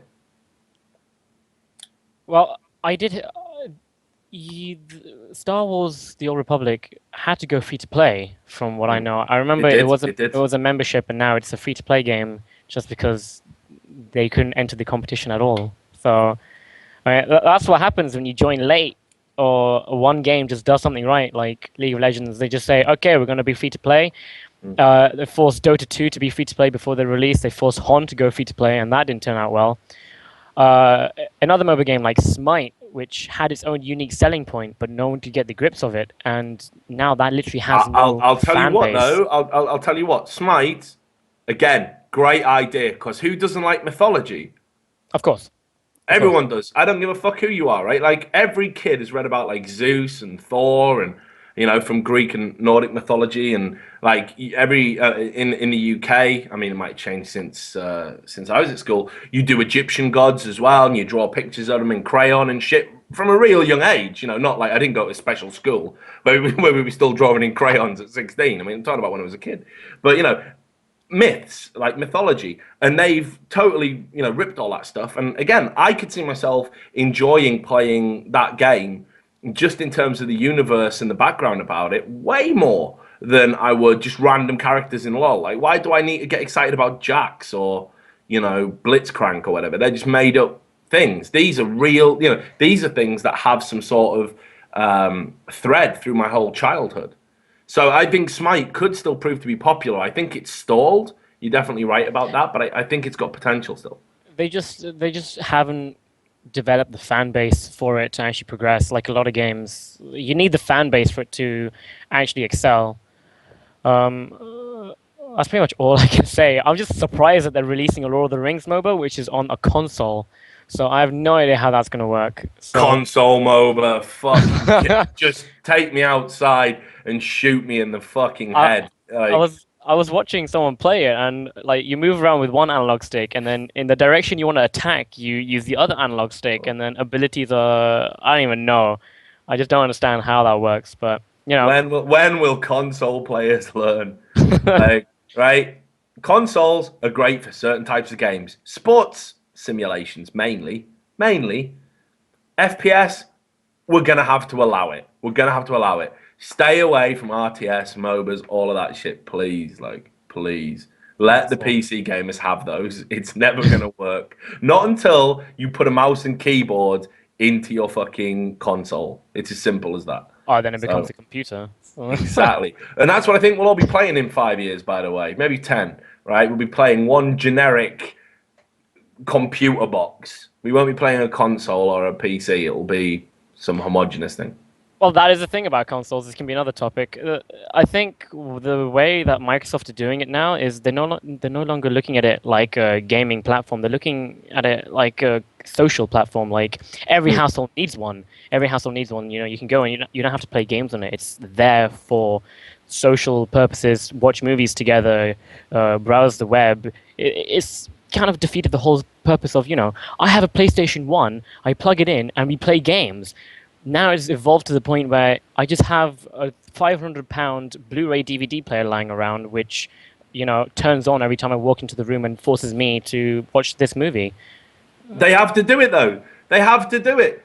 Of course they do. Because if we were to actually show what PC gaming and even console gaming, although I would argue console gaming has always been the more sociable of the two, if they were to show PC gaming, if I was to take my camera off my fucking monitor now and scan it around my desk, apart from the fact that opponents get arrested, the fucking, like, literally, dude, it's not pleasant. You sit in a room, focused, hunched over in your mother center. There is no getting away from what PC gaming is. It's for hardcore gamers, and hardcore gamers are not sociable creatures. We love games, and we socialize within the context of playing online. We don't want to sit in the living room and share a controller and, ooh, I'll beat your high score and you beat mine. Oh, let's do 2-player. We don't want to fucking do that. We don't want to fucking pwn noobs. That's what fucking PC gaming's about. And if you ever use the fucking phrase pwn noobs, you know what I mean? You are a fucking, you're a horrible creature.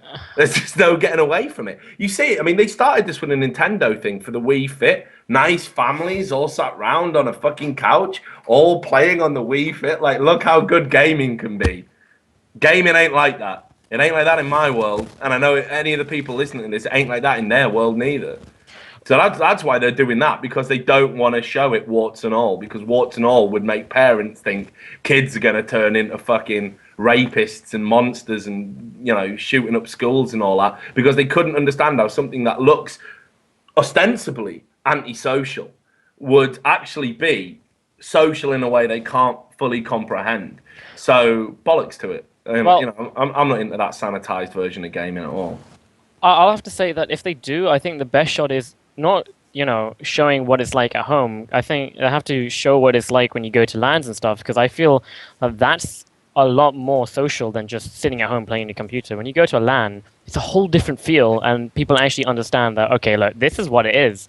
This is esports, you know. This is Is LAN a whole different feel though, Tal? Like, right, something like LCS is a whole different feel, but a LAN, an actual LAN. okay. All right, I'll tell you. Come on. Let's be honest. At I-49, you can ask anyone. I only played one game for the whole thing. I was around talking to people. I can't even remember who I talked to. I spent more time socializing than I did playing games. That is what LAN is for me. Making people like me first of all, and just having a nice conversation, meeting people. That's what I like. And it's kind of annoying that anyone on the outside looking into it is just like, oh, it's not social, it's a waste of time. These guys are just wasting their lives. But it's social, but equally, what do we do when we go to LAN? Right, let me tell you what LAN is. Right. Okay. Right, LAN is basically. Right, I'm gonna go and do the same fucking thing I do 5 days a week anyway, right? In my fucking mother's spare room that I'm allowed to live in beyond. I mean, this isn't me I'm talking about, by the way. This is my own house. It's okay, guys, right? Like I don't still live with my mum, but I'm talking in general again, right? So I live in a spare bedroom in my mother's fucking house, and I get to play games because I don't need a job because I'm middle class and it's cool, and they're gonna tolerate my fucking. Abject failures in other areas or my lack of interest in other areas. I play the game. I love the game. And then I think, do you know how this could be enhanced? I go to a public place and I play the game in front of people who also play the game. So you put your PC in your horrible little suitcase or your rucksack and it's all corners and shit, and you lug it down on the train and you sit there all mega awkward on the train. Don't talk to anyone on the train, by the way, because we're all so sociable. We sit there with our bags and we rock up to LAN. Where's my desk? Oh, you're at D6. Cool. You set up at D6, you put it down, you look around. Oh, there's no one here yet. I'll just sit down and play some fucking games, shall I? And you sit there and you play games. And then it's like, well, everyone will be here later on. I'll be more sociable. So then you go up and you have an awkward conversation with some guy who you only know as Balthazar because he was in your fucking World of Warcraft guild. You don't even know his real name. He's actually called Darren. And you say, hey, it's nice to meet you, Balthazar. Please call me Darren. It's all awkward and shit. And then you go and sit back at your PCs. And in the dark, a room full of gamers playing the game they play in their bedrooms. And they go, isn't this fucking social? Come on. Let's not pretend that LAN is like everyone's out having volleyball games and barbecues and shit. Because it's rare that happens. All right. Well, everyone's watching. I just want to say that I would like to be that difference. I think, like you said, I made nice, lovely conversations with people on the train. I like talking to random strangers. It's okay. I know it's something that a lot of gamers can't do. Just go up to someone, as you said, eye contact before. Like, it's one of the most important things, making eye contact and talking, and that's just so important in everything, and especially in playing video games. There's something that you need, and I'll just say that I want to be that difference. I want to be that guy that everyone knows that, okay, yeah, this guy, he's the small guy. He knows what he's doing. He knows how to talk to people. And that's pretty much the kind of person I want to be.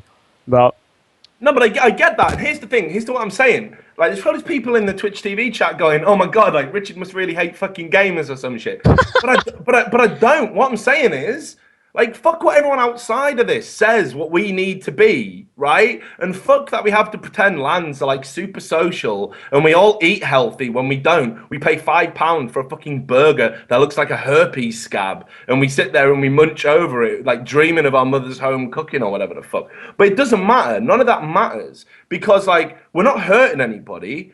We're happy, and this is what we want to do, and this is our time, and it's our time to do it. What we shouldn't sanitize it and pretend it's something it shouldn't, just so other people understand it. And this is what upsets me. It upsets me when everyone tries to make out like gaming's super cool, and like, let's pretend that it's like fucking awesome and everyone's pro. 99% of gamers don't get a sniff of pro. We don't get a sniff of the money. We don't get a sniff of the bitches, a sniff of the good time, a sniff of television. We get a sniff of fuck all. We just play the game. We enjoy the game. And if that turns us into overweight, balding pricks by the time we're 30, then so fucking be it. Because we had a good time. Not everyone's going to achieve anything. Fuck it. Sometimes life is just about how you choose to waste your time, right? Before you die. And, fuck it. Like, gaming's a great way to do that. And sure, you'll meet some cool people. You will. Yeah, absolutely. But I just don't think we should have to pretend that it's, like, active and sociable and brilliant and amazing. Because a bunch of people who choose not to do it, want us to say that so they're okay with it. Well, fuck those guys. Because if I try to put my beliefs onto someone else, people call me a fascist and a fucking Nazi. So fuck it. I'll call gaming exactly what it is, and I'll tell it exactly like how it is. And so what if it's like that? That's Okay. my thoughts, Tal. Well, you just said something that nicely goes on to my other point, which is you just said, who cares what the outside people think? And like, they shouldn't see it other than what it really is. But then that's the UK scene gone. We need, like, everyone's been talking about, oh, we need to improve the UK scene. We need to get the UK esports more out there and everything. But the problem is in the UK, people see gaming as what you just said. And that's why people are not inclined to invest anything in it. People just think, oh, it's just a bunch of guys sitting in front of a computer. And for a lot of people, they don't want that. They want people to come and help them and grow the scene. And if we want to take like a backseat on this, say, oh, we don't care what the outside people think, then the scene just isn't going to grow. And that is one big problem. A lot of people are sitting here being like, oh, UK scene, nothing happens. Nothing happens because no one is ready to, step up and make something happen. That's the only problem. Everyone's just too lazy.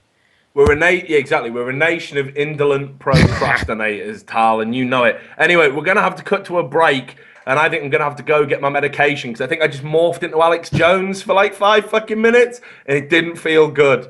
I'm gonna start. Right. So coming up after the break, we're gonna have a talk about gun law. No, I'm just kidding. We're not gonna do that. Tal, thanks a lot for your call. Always a pleasure to talk to you. I'm sure I'll see you again at another event.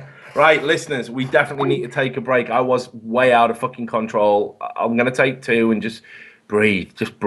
But, maybe you've got something to say about gaming. Maybe you've got a gaming anecdote. I know a bunch of people who've told me about coming out as a gamer to their parents. Case in point, the guy who runs Cadred with me, a guy, Michael McGee, he's next door. You might have heard him screaming because he's watching Celtic play football. He had to lie to his dad. Whenever he went to LAN, he told him he was going away on like courses for plumbing and shit. He wouldn't admit that he was a gamer to his old man. He was so fucking mortally ashamed of it. And then one day at like 20 or something, he ponied up and told it. So maybe you've got a coming out of the gaming closet story. We should definitely make that a recurring theme. But anyway, for now, we're going to take a quick break, a few minutes, and then we're going to be right back with some more calls as we finish off this trash talk. Don't go anywhere.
I'm back on screen. Thank you, Gareth. That was really well done. Smooth transitions as always. And the thing is, as well, when we do this screen, my head's fucking massive. Like, it's so big, and I've got quite a big face anyway, and I don't like it. But anyway, right. Someone has done it. They've actually done it. They're going to call in and they're going to talk about the Gamescom experience. A chap called Cole Bolt. So we're going to get him on right now, and he's going to talk to us about what happened at Gamescom and how some of us and some people might have got the wrong perception and the wrong idea about it. Can you hear me, Cole Bolt? Yes, I can hear you. Okay, excellent. So let's do it then, brother. What's on your mind? Right. So I went to Gamescom for the first time, and it's actually my first proper, expedition event I went to. And to be honest, it was huge in my mind, but also it just seemed to be too many people. Just like you couldn't even move half the time. And to be honest, the reason why I was there was because my team, AT Gaming, was in the League of Legends and Challenger circuit type of thing. So, the thing which got me was, hell God, there was not enough seats whatsoever. And then you seen people just sitting on the ground. You just seen people around. I mean, you couldn't even get out just to get food. I mean, yeah. for me, and to say the truth, I don't think Riot Games was even ready for the amount of people which had interest inside of the game whatsoever, and even for the fact of Gamescom altogether. The thing, okay, this is where it gets me. Right, I had to go in line at 7 a.m. in the morning just to make sure. People, if they wanted to do something, had to make sure that they were going to be there at 7 a.m. And even when they get there at 7 a.m., this is outside Gamescom, you're getting pushed about. People are trying to literally lift you out of the way and move you back. I was like, what the hell is going on? Anyway, that doesn't even get to the funny part. My friend who was there the day before said, you're going to have to run. I was like, what? You're going to have to run? Like, why would I have to run? So anyway, you go past the security people through the doors, and like 2 seconds, I'm like, it seems to be all good. Everyone is walking, and then you see that everyone's sprinting. You see everyone sprinted to the gates, and I'm wondering what the hell's going on. This is the whole problem. Gamescom and stuff, I don't think it's even big enough. There should be bigger booths. There should be more people allowed to be able to go to each booth at the same time, because it just felt like because that you couldn't get to all the booths, like the only thing you could do, for at least me, is just go watch League of Legends, because who would want to go wait in line for about an hour or two? It's absolutely, no one wants to do that there. So for me, it was sit down and watch League of Legends all day, or have to watch League of Legends standing up, getting pushed about, or go to the other booths where, you'll have to be waiting 2 hours, and you might even enjoy it in the end of the day. So I just felt... Here's the thing, Al. Okay. Right, like, I've said this, and I don't know if you agree, but I think if you have your fucking finals for anything at like a games convention like that, it's just not a good place for an esports to be in. I understand why they do it, because obviously they get a lot of footfall, they get a lot of attention. I understand why they do it, right? I totally get the marketing logic, but the problem I've got with it is, let's make it comparable to like the FA Cup final. If the FA Cup final was on a football pitch here in the middle, and people were invited to walk around the pitch, and there was shops for like Nike football boots and the latest fucking cuddly toy lion, for dickhead England fans and whatever that was, going on right around it, and it was distracting the players, and it was loud, and only a fraction of the people who were at the whole thing were really paying attention to the game. That, for me, diminishes and cheapens your final. It must do in the eyes of the players, it must do in the eyes of the fans, and it must do in the eyes of people like myself, like reporters. So, with all that in mind, I definitely agree in the sense that Gamescom isn't sort of big enough, but it's not even about size, it's just about it should be there on its own. There should be something on its own for the European finals rather than being at Gamescom. Actually, I agree with that there. But at the end of the day, also, how I see it was, yes, you could watch all the League of Legends matches. That is awesome. But as you say about LAN and all of that, you're just sitting down playing games and all of that. How I see it is you want to be able to do something else. Like, you get bored of LoL sometimes. You just don't want to be watching every single match. You might actually want to go and see how the StarCraft games are going. But, I don't play StarCraft that much, but I would rather be sitting down, you see, watching a game of League of Legends, you see. So, I mean, yes, I would like it that there was its own European events, and that would be awesome. But the problem is, at the end of the day, it would get boring to just, watch League of Legends. Therefore, you want to do other things. But Gamescom is just not the type of place that I think that the League of Legends EU finals should have been. It just felt like you were having to make sure you had to get there early, and you didn't. You were going to be so screwed over. I just felt like it wasn't great whatsoever. Well, it was fine. But what did you think of fans? I mean, there were fans. I mean, this was mainly for StarCraft 2, but there were fans that were talking about having, like rude staff there. They were being told you can't hold a seat, so they had to, if they went up to go for a piss, that was it. I mean, you were done. Your seat was permanently lost, and you had to go to the back of the queue. And there was people as well sitting in the canteen area, which was kind of in the middle for those who didn't go. It was kind of in the middle, and the main stage was here, right? Canteen area here. So people were sitting in the canteen area. So what the canteen did was they erected, after a few days of this, they erected a screen between the canteen and the thing. I did not know this at all. Yeah, and they did that to stop people watching it from the comfort of the canteen without buying food. Oh, God. So then what the gamers did, gamers being gamers, like we just talked about earlier in the show, see, everything links together, they just pulled the fucking chairs and tables to the left around the screen, like from a canteen. So the screen's here, the canteen was here, canteen has been decamped to here, so they made bigger screens. And that was the sort of shit that was going on, just so people could watch fucking some League of Legends. Speaking as a press guy, there was nowhere for me to watch it. Yeah, I seen your interview about that. I was thinking, how the hell is anyone going to do press here? That's going to be impossible. Even walking through the place with cameras is going to be, a big challenge as it is. But I'll tell you, to be fair, luckily enough, every time that I wanted to get off the seat, it took about a match just to get food to my friend. But my seat was actually never taken, thank goodness, because I think we were just persistent. But yeah, basically people were jumping over people to make sure they would get seats. Security for me wasn't too bad. I was able, because I think I was making huge emphasis that my friend had a seat. I was able to get over, but I did see for other security people, they were just pushing people out. It was like, nope, you have to get the hell out of here. Security issue and more.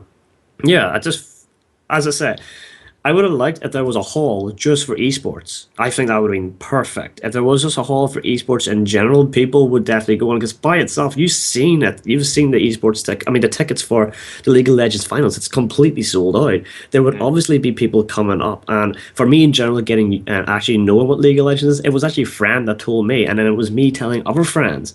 There's never going to be a problem for me, at least for League of Legends, that advertising is going to be an issue. I do not think there's ever going to be an issue with that whatsoever, and therefore, Totally agree with you. If you like to play a game, you will tell somebody, "Oh, this is a great game." So I don't get the argument. If there's new MOBAs coming out, it's like, well, if that game isn't very good, people aren't going to talk about it. Yes, okay, it helps that small closed community, but it's never going to be as big as what League of Legends or Dota is. And going on that note, I mean, with Dota, there was Dota and Heroes in Europe before League of Legends. I mean, people moved away from Heroes in Europe and moved away from Dota just to play League of Legends, because it is a better, for me, I feel is a better game, just because I've got used to it so much. I don't play Dota 2 that much, but it's a game which I enjoy, and I don't see the arguments like, oh, Dota 2 is so great, or oh, StarCraft. No, you just play the game which you enjoy, and that's that. And yes, of course, there's always going to be the arguments where, oh, all the money's going to League of Legends. Well, that's just going to be a marketing point of view. Of course, it's going to go to the most popular game. That's just unfortunate. I think it speaks volumes about how popular League of Legends is right now, that when they have a venue like the Staples Center, the fucking tickets for the World Finals sold out in like, what the fuck? I mean, it was blink and you missed it, and that was it. Gone. With literally, I think it was it 3 hours? It was 3 hours, and to be honest, I wanted to get one of the tickets. Unfortunately, I was actually in the ESL party, which I never was able to get through the doors of because there was ticketing issues. So I wanted to go back and get a ticket, but by the time I got back, it was already sold out. I was like, oh no, that's bloody great. So my final question for you, Al. My final questions too. First, do you think people who attended Gamescom hoping to see some LOL, hoping to see some StarCraft, whatever, do they have a right to be pissed off? And then the second part of the question is, do you judge it to have been a positive experience?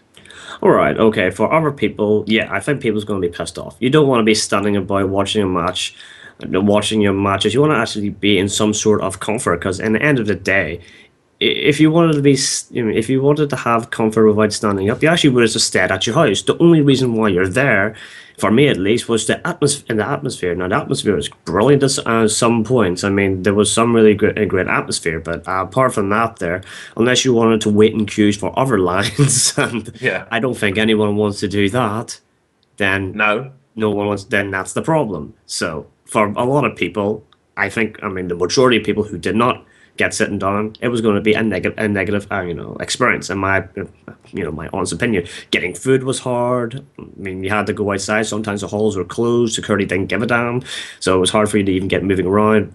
I mean, in some points it was a total mess. For me, at least, you had to wake up bloody early, and if other people had the sense of waking up early, then yeah, that's the only reason why I had a good time. I had a seat. That's the only reason, and that's the only reason why I would say that it was better, because I wasn't standing up. So is people in the right? So the acid test, would you go again next year? No, if it was the same. No, if it was the same, no, I would probably go to a more League of Legends themed event, because at the end of the day, I didn't actually go to the other booths because you had to wait in line for like about 2 hours. I mean, if you're really up to go to Razor and all that, go for it. But I mean, wasn't really that interested in it after my friends telling me. So I went, the only reason why I'm here now is, well, my team's been knocked out, I'm going to watch the League of Legends competitions. I went to all the other halls, didn't interest me that much. So no, I mean, I would have watched StarCraft, but the problem is there wasn't a seat there also. So and there's not enough interest for me in StarCraft. So in general, yeah, I probably won't go there again. That's why I was more interested to go to finals, but like I said, didn't get a ticket. Right, well, look, Alan, it was great to have you in. I've got time for one more call. Thanks a lot for calling, brother. And I do see you on Twitter, so I'm glad that you finally, got to call in and interact, and that's brilliant. So take care. I'm sorry that your Gamescom experience sucked, but it didn't suck half as much as mine. Put it that way. So take it easy. Yeah. Take care. Speak to you again. Right, we've got time for one more caller, Gareth. I want you to quickly pick the best callers we've got left. And we're gonna just choose one on the fly. Right, someone named Tate. I wanted to talk about, what was it again? It was to talk about. Come on, Gareth! What the fuck is going on here? Well, see, I wasn't prepared for this. There's 3 calls and I haven't read closely, so. It was about the advantage of starting off a game that's already got a solid universe, like we talked about the Pokemon MOBA earlier, and then talk about. Okay, so I'm hovering on that one. What are the others? Well, I called in that person anyway. The ones you don't even get a choice on your own show, really? Right. Well, look. I do apologise. We were meant to be doing something, Lady Ari Heim, but it looks like we're going to take your call, I think. So, are you on air? Hello. I was expecting a lady's voice as well. It's always it's sad to start with disappointment. So hopefully, what you're going to say is going to. Yeah, I apologise for that much. It's okay. Don't apologise for your gender. It's all right. We'll muddle through as best we can. But your picture on Skype is very misleading. I was thinking, oh yeah. There's reasons for that, but they needn't be explained right now. Yeah, I wouldn't explain it on air. So what have you got to say then? You're the last call. Let's do it. Let's go out. All right. Well, first of all, let me talk about the Gamescom thing. I hadn't heard it was that bad. I now hearing about exactly how it is. Damn, that is a real shame. But especially what you said about how League of Legends has just grown too much or grown too quickly for Riot. I have said that for the longest time. In fact, since I've been playing this game, because I started around early season 2, and already by that point it had gotten so big, and I was so surprised. But considering that it had come out of virtually nowhere, Riot has very little, it has no background. It's its only game. It's not something established like Dota, and then also has the backing of Valve and everything. So I understand why their production values and everything are not as high. However, considering the player base, considering just how popular the game is, they really, I feel they're lacking. I mean, look at the production for TI3 for the international. It was amazing, and I'm worried now that season 3 WODs might not live up to that standard. And then I don't think you need to worry about that. I really don't. I'll tell you why. Like, I've spoke to a lot of people who were at the international and people who were involved with the international, and obviously I won't name anybody, but I mean, they kind of felt that they didn't even take it to the next level at the international. They were like, we just wanted to do more of what we did last year, but kind of focus on the, I don't know, not fluff, but like that's what people call it. But you know, the content, the stuff on the analysis desk and whatnot. So I spoke to a few people, and they said that really the international wasn't actually going all out to beat it. And I think in terms of spectacle, I think the Worlds will probably look a lot better because Riot will make a point of making sure that happens.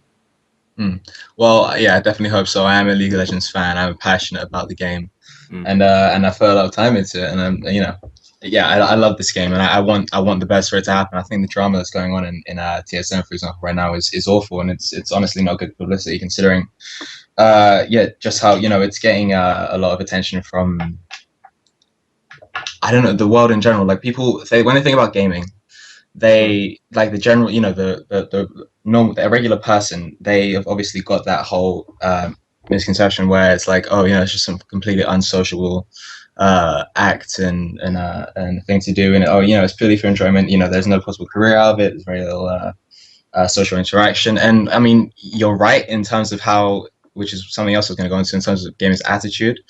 Generally, yeah, they're very unsociable, and this is something to do with the way the UK esports scene is right now as well. Is that people are not, they just don't want to work together. They sort of know what they want, but they're not yet at the point where they're willing to go through, you know, however much shit they have to go through with each other in order to reach that point. And I'm worried that we might miss the ship on that one, because right now it's at a very good point, a very, very good point. And every day that passes, I'm worried for the UK esports scene as a sort of somewhat fleeting member, I guess. You know, I'm not establishing it at all, but I'd like to be.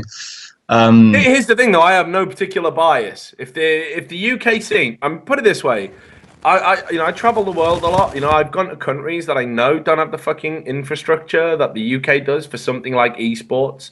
You know, I've been to a lot of Eastern European countries that have come out of political turmoil, and yet they've managed to build like solid, you know, esports scenes. I mean, amazingly, people don't realize this, but right, there was a LAN center built in Britain in 2007. It was a branch of Amiga sector. There might still be one standing in Harrow, but the one in Birmingham got shut down, and it was the biggest in the UK. It had like 500, 600 PCs, you know, wall to wall, all top spec, everyone playing games. It was on 2 levels. It had a bar, it had a cinema, it had all of this shit. It was amazing, right? And I was like, this is fucking amazing. This is like so cool. Like, what a great place to work in. And the people who were invested in it were from Kazakhstan, right? Now, here comes the Borat jokes, right? We're all thinking, okay, nice, you know, ill-fitting suits, mustaches. And they told me, and I know they're not lying because I went and researched it, that they had 26 LAN centers that size in Kazakhstan, and they were full all the time. All the time, with gamers playing Dota, playing Counter-Strike 1.6, playing competitive esports titles, and it was full all the time, 26 of them across the country, and they made a fortune from it. In Britain, we couldn't even fill that LAN center 70% of the time. Yeah, no, it's going a bit to the thing about coming out as a gamer almost. I think there is, I mean, while we're getting more comfortable with the idea, you know, as the population is, I believe, people are still very like, oh, you know, I don't want to be sort of like seen as a nerd or whatever. I'm proud to be, you know, like gaming has always been a part of my life, even though it's only been my main thing for the last, 5 years or so. I mean, only 17 now, so yeah, it hasn't been my thing for that long, or my main focus for that long, but I've always loved gaming, and I've never been ashamed to say, you know what, this is what I enjoy.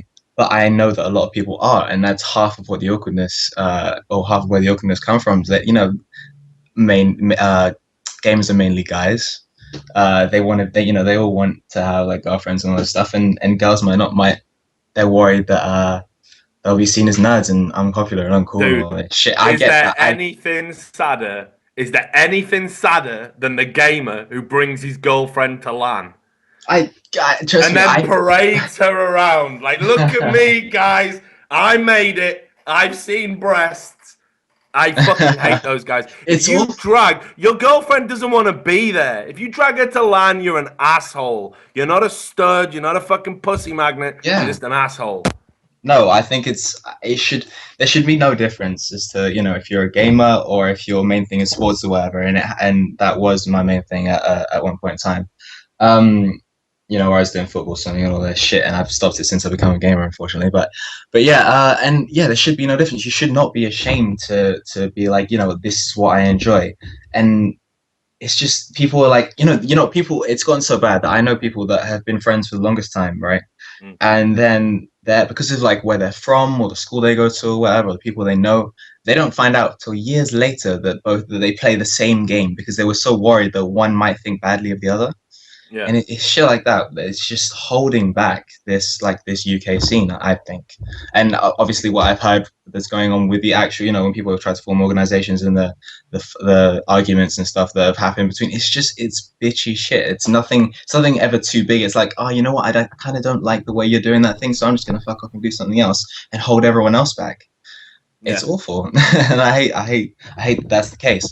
I can't really change people, unfortunately, in the way they are. But yeah, I really hope that changes, and I hope it changes before, you know, like I said, before, you know, we might miss the ship or something. If I can just chip in, like I've never done this before, but I have something to say. Producers turned up. Anyway, yeah. That's the case with most games, but then you look at something like FIFA that, you know, mates, lads just have a game. That's like probably the most accepted game in the UK. And to be honest, the UK's probably got like the best FIFA players in the world as well. Yeah, Odie was on earlier. He has like 2 or 3 of the best FIFA players in the UK. And I think, you know, that's probably one of the games at the moment that could stand out in terms of esports. But I feel like maybe we can't get along with each other, and that's why it can never work. I do feel that that's a bit of a problem as well, actually, because I've heard, you know, I mean, it's always going to be that you have conflicts with your teammates or whatever, but as I said before, they're not really. They get to that point where they're like, you know, you mentioned before about how they sort of get to a sort of pro level and be like, oh, where's all the money and all this shit, and why am I not traveling the world? They get to that point and they don't really understand the kind of work that they have to put in. The kind of, if they've been like a gamer all their lives and they haven't been, you know, had to deal with certain types of people because they're just staying in their room all day or whatever, they're suddenly thrust into a position where they're now dealing with 4 other people on their team, for example, in League of Legends or Dota, or in CS. And then they've also got, you know, sponsors and managers and all these people, and that they have to deal with, and they've had no prior experience to that. And so, I understand that it's hard for them, but they're awful with dealing with that kind of situation, and I don't really see it changing until now. FIFA, because, you know, for it to be a more accepted game and everything, for the general population to come around behind and be like, yeah, okay, you know, gaming's maybe cool because FIFA, you know, at least it relates to a sport that they consider more real or whatever. I've heard, you know, an argument is that, oh, you know, gaming is all this fake shit. You don't want to be involved in all that. You know, it's like a fake life and all that stuff. It's a really dumb argument, but that is. Yeah, and then they get down the gym and do a load of steroids. And exactly. They get absorbed by the rest of South Wales. But here we are, right? I'm lady. I feel comfortable calling you lady. What I like to do with a lot of callers is I like to put them on the spot and say, if you could change one thing and make it, whatever it is you're talking about, a better place. So in your instance with the whole UK situation, what would you change? One thing, you can put it in tomorrow. It doesn't matter how wild or crazy it is. What would you do to make it better? Well, I believe this is the tough part. Well, there are a few things, but I think it all comes back a bit. You know, it's not just as simple as people being able to deal with each other. I think it comes back to a root thing where, you know, going out through their lives and how gaming has been has been taken by people in general. So I think that if we have something like, have you seen that show on YouTube or whatever? It's called Video Game High School. It's like, yeah, VGHS, right? That is a situation where it's accepted by like the world. Basically, it's a Actually, look, yeah, like exactly. gamified gaming. That's what it does. Am I the only guy who cringes though? Or No, yeah, obviously a little bit, but I'm saying like, right, okay, just checking because I was worried there. I was like, I hate being on the outside. I was like, what the fuck? Like, because I think that is some cringeworthy shit. Oh, okay, cool. It's cheesy American. That's what it is. It's just like I don't watch X Factor for the same reason. I wouldn't sit down and watch that. Well, that is a situation in which everyone accepts it, or accepts gaming as a thing. They're like real sports stars. Well, I mean on a minor level we have that now, but it is very minor in comparison. In that situation, it's really cool to be to everyone to be a professional gamer at whatever level. Whatever game, sorry. And if people weren't so, they didn't feel so like closeted, into being like a gamer, they would be, outside talking to people more often, blah, blah, blah, learning to deal with other human beings rather than being, holed up in their house or whatever. And people would get along better, rather they'd learn to get along better regardless of their, individual personality, problems and little awkward things that they have. They would. It's a fact that you have more, which is why like boys and girls schools specifically are really bad, because like you got a bunch of boys together and they don't know how to deal with girls because they've been in a boys school. It's exactly the same thing. Yeah, you know what I'm saying. Yeah, I'm totally with you, man. Look, I hope you're gonna call in again some other time, because I just want to see that avatar again you've got on your Skype. It's fucking alluring and beautiful. But I'm going to let you go. You were the last caller. Thanks for calling in. I hope you'll call in again. Great point, and really enjoyed talking to you. So take care. Enjoy the rest of your evening. Now, before we sign off, we didn't get a chance to talk about this. I should have brought this up. But since we've dealt with some hot potatoes, I'm just going to leave you, for the people who haven't already seen it, with the story about an Iranian League of Legends tournament and their choice, their decision to ban several female champions, the vast majority of the female champions, basically the sexualized ones. It was in the Iranian WCG qualifier. And if you can verify this, it's on Kotaku, great for nerd bait. It's also on the World Cyber Games Facebook page for the Iranian World Cyber Games division. They have decided to ban the following female characters. You're going to notice they're all got certain attributes. Okay. Yeah, Ari, Akali, Ash, Caitlyn, Cassiopeia, Diana, Elise, Evelyn, Fiora, Aurelia, Janna, Karma, Katarina, Kale, LeBlanc, Leona, Lissandra, Lulu, Lux. Who the fuck would have sex with Lulu, by the way? Have you seen... There'd be some weirdo out there. She's straight up and down. Isn't it? Fuck it anyway. Lux, Misfortune, Morgana, Nami, Nidalee. That's how I like to go. Oriana, Quinn, Riven, Sejuani, Shabana, Severe, Sona, Soraka. I mean, she's got a horn on her head. Syndra, Tristana, right? Vayne, Vi, and Zyra. And what they've done is, I mean, there was a bit of an uproar about this, as you can imagine. And what they've decided to do is the following female players are going to be under consideration. That's Diana, Fiora, Karma, but only in her traditional skin. Kale, Leona, Lissandra, Lulu, Lux, Nami, Quinn, Sejuani, Tristana, and Vayne. We're all out of time for tonight. I just wanted to leave you with that thought about the Iranian World Cyber Games and how we can't show women's boobs in this day and age. Where would esports be without it? Maybe someone's going to have the balls to call in about that next week. I'd fucking love it. But if you do want to call in, you know what you need to do. Add Trash Talk TV. We're going to be back next Wednesday with more of the same. I want to thank all the callers, all the viewers. Maybe you're just listening. Maybe you just tweeted, whatever. But it's been a great show again, and that is down to you. It is not down to me. So I'm going to go and enjoy a beer and celebrate Celtics 3-0 win over Shakhtar Karagandhi. Yeah, I know. Yeah, fucking. It's great. It's great to be Celtic. But to the rest of you guys, thanks a lot. It's been a blast. I hope you'll be there next Wednesday. Thanks a lot.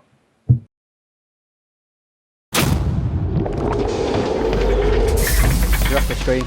Just 2 seconds, just running the ident.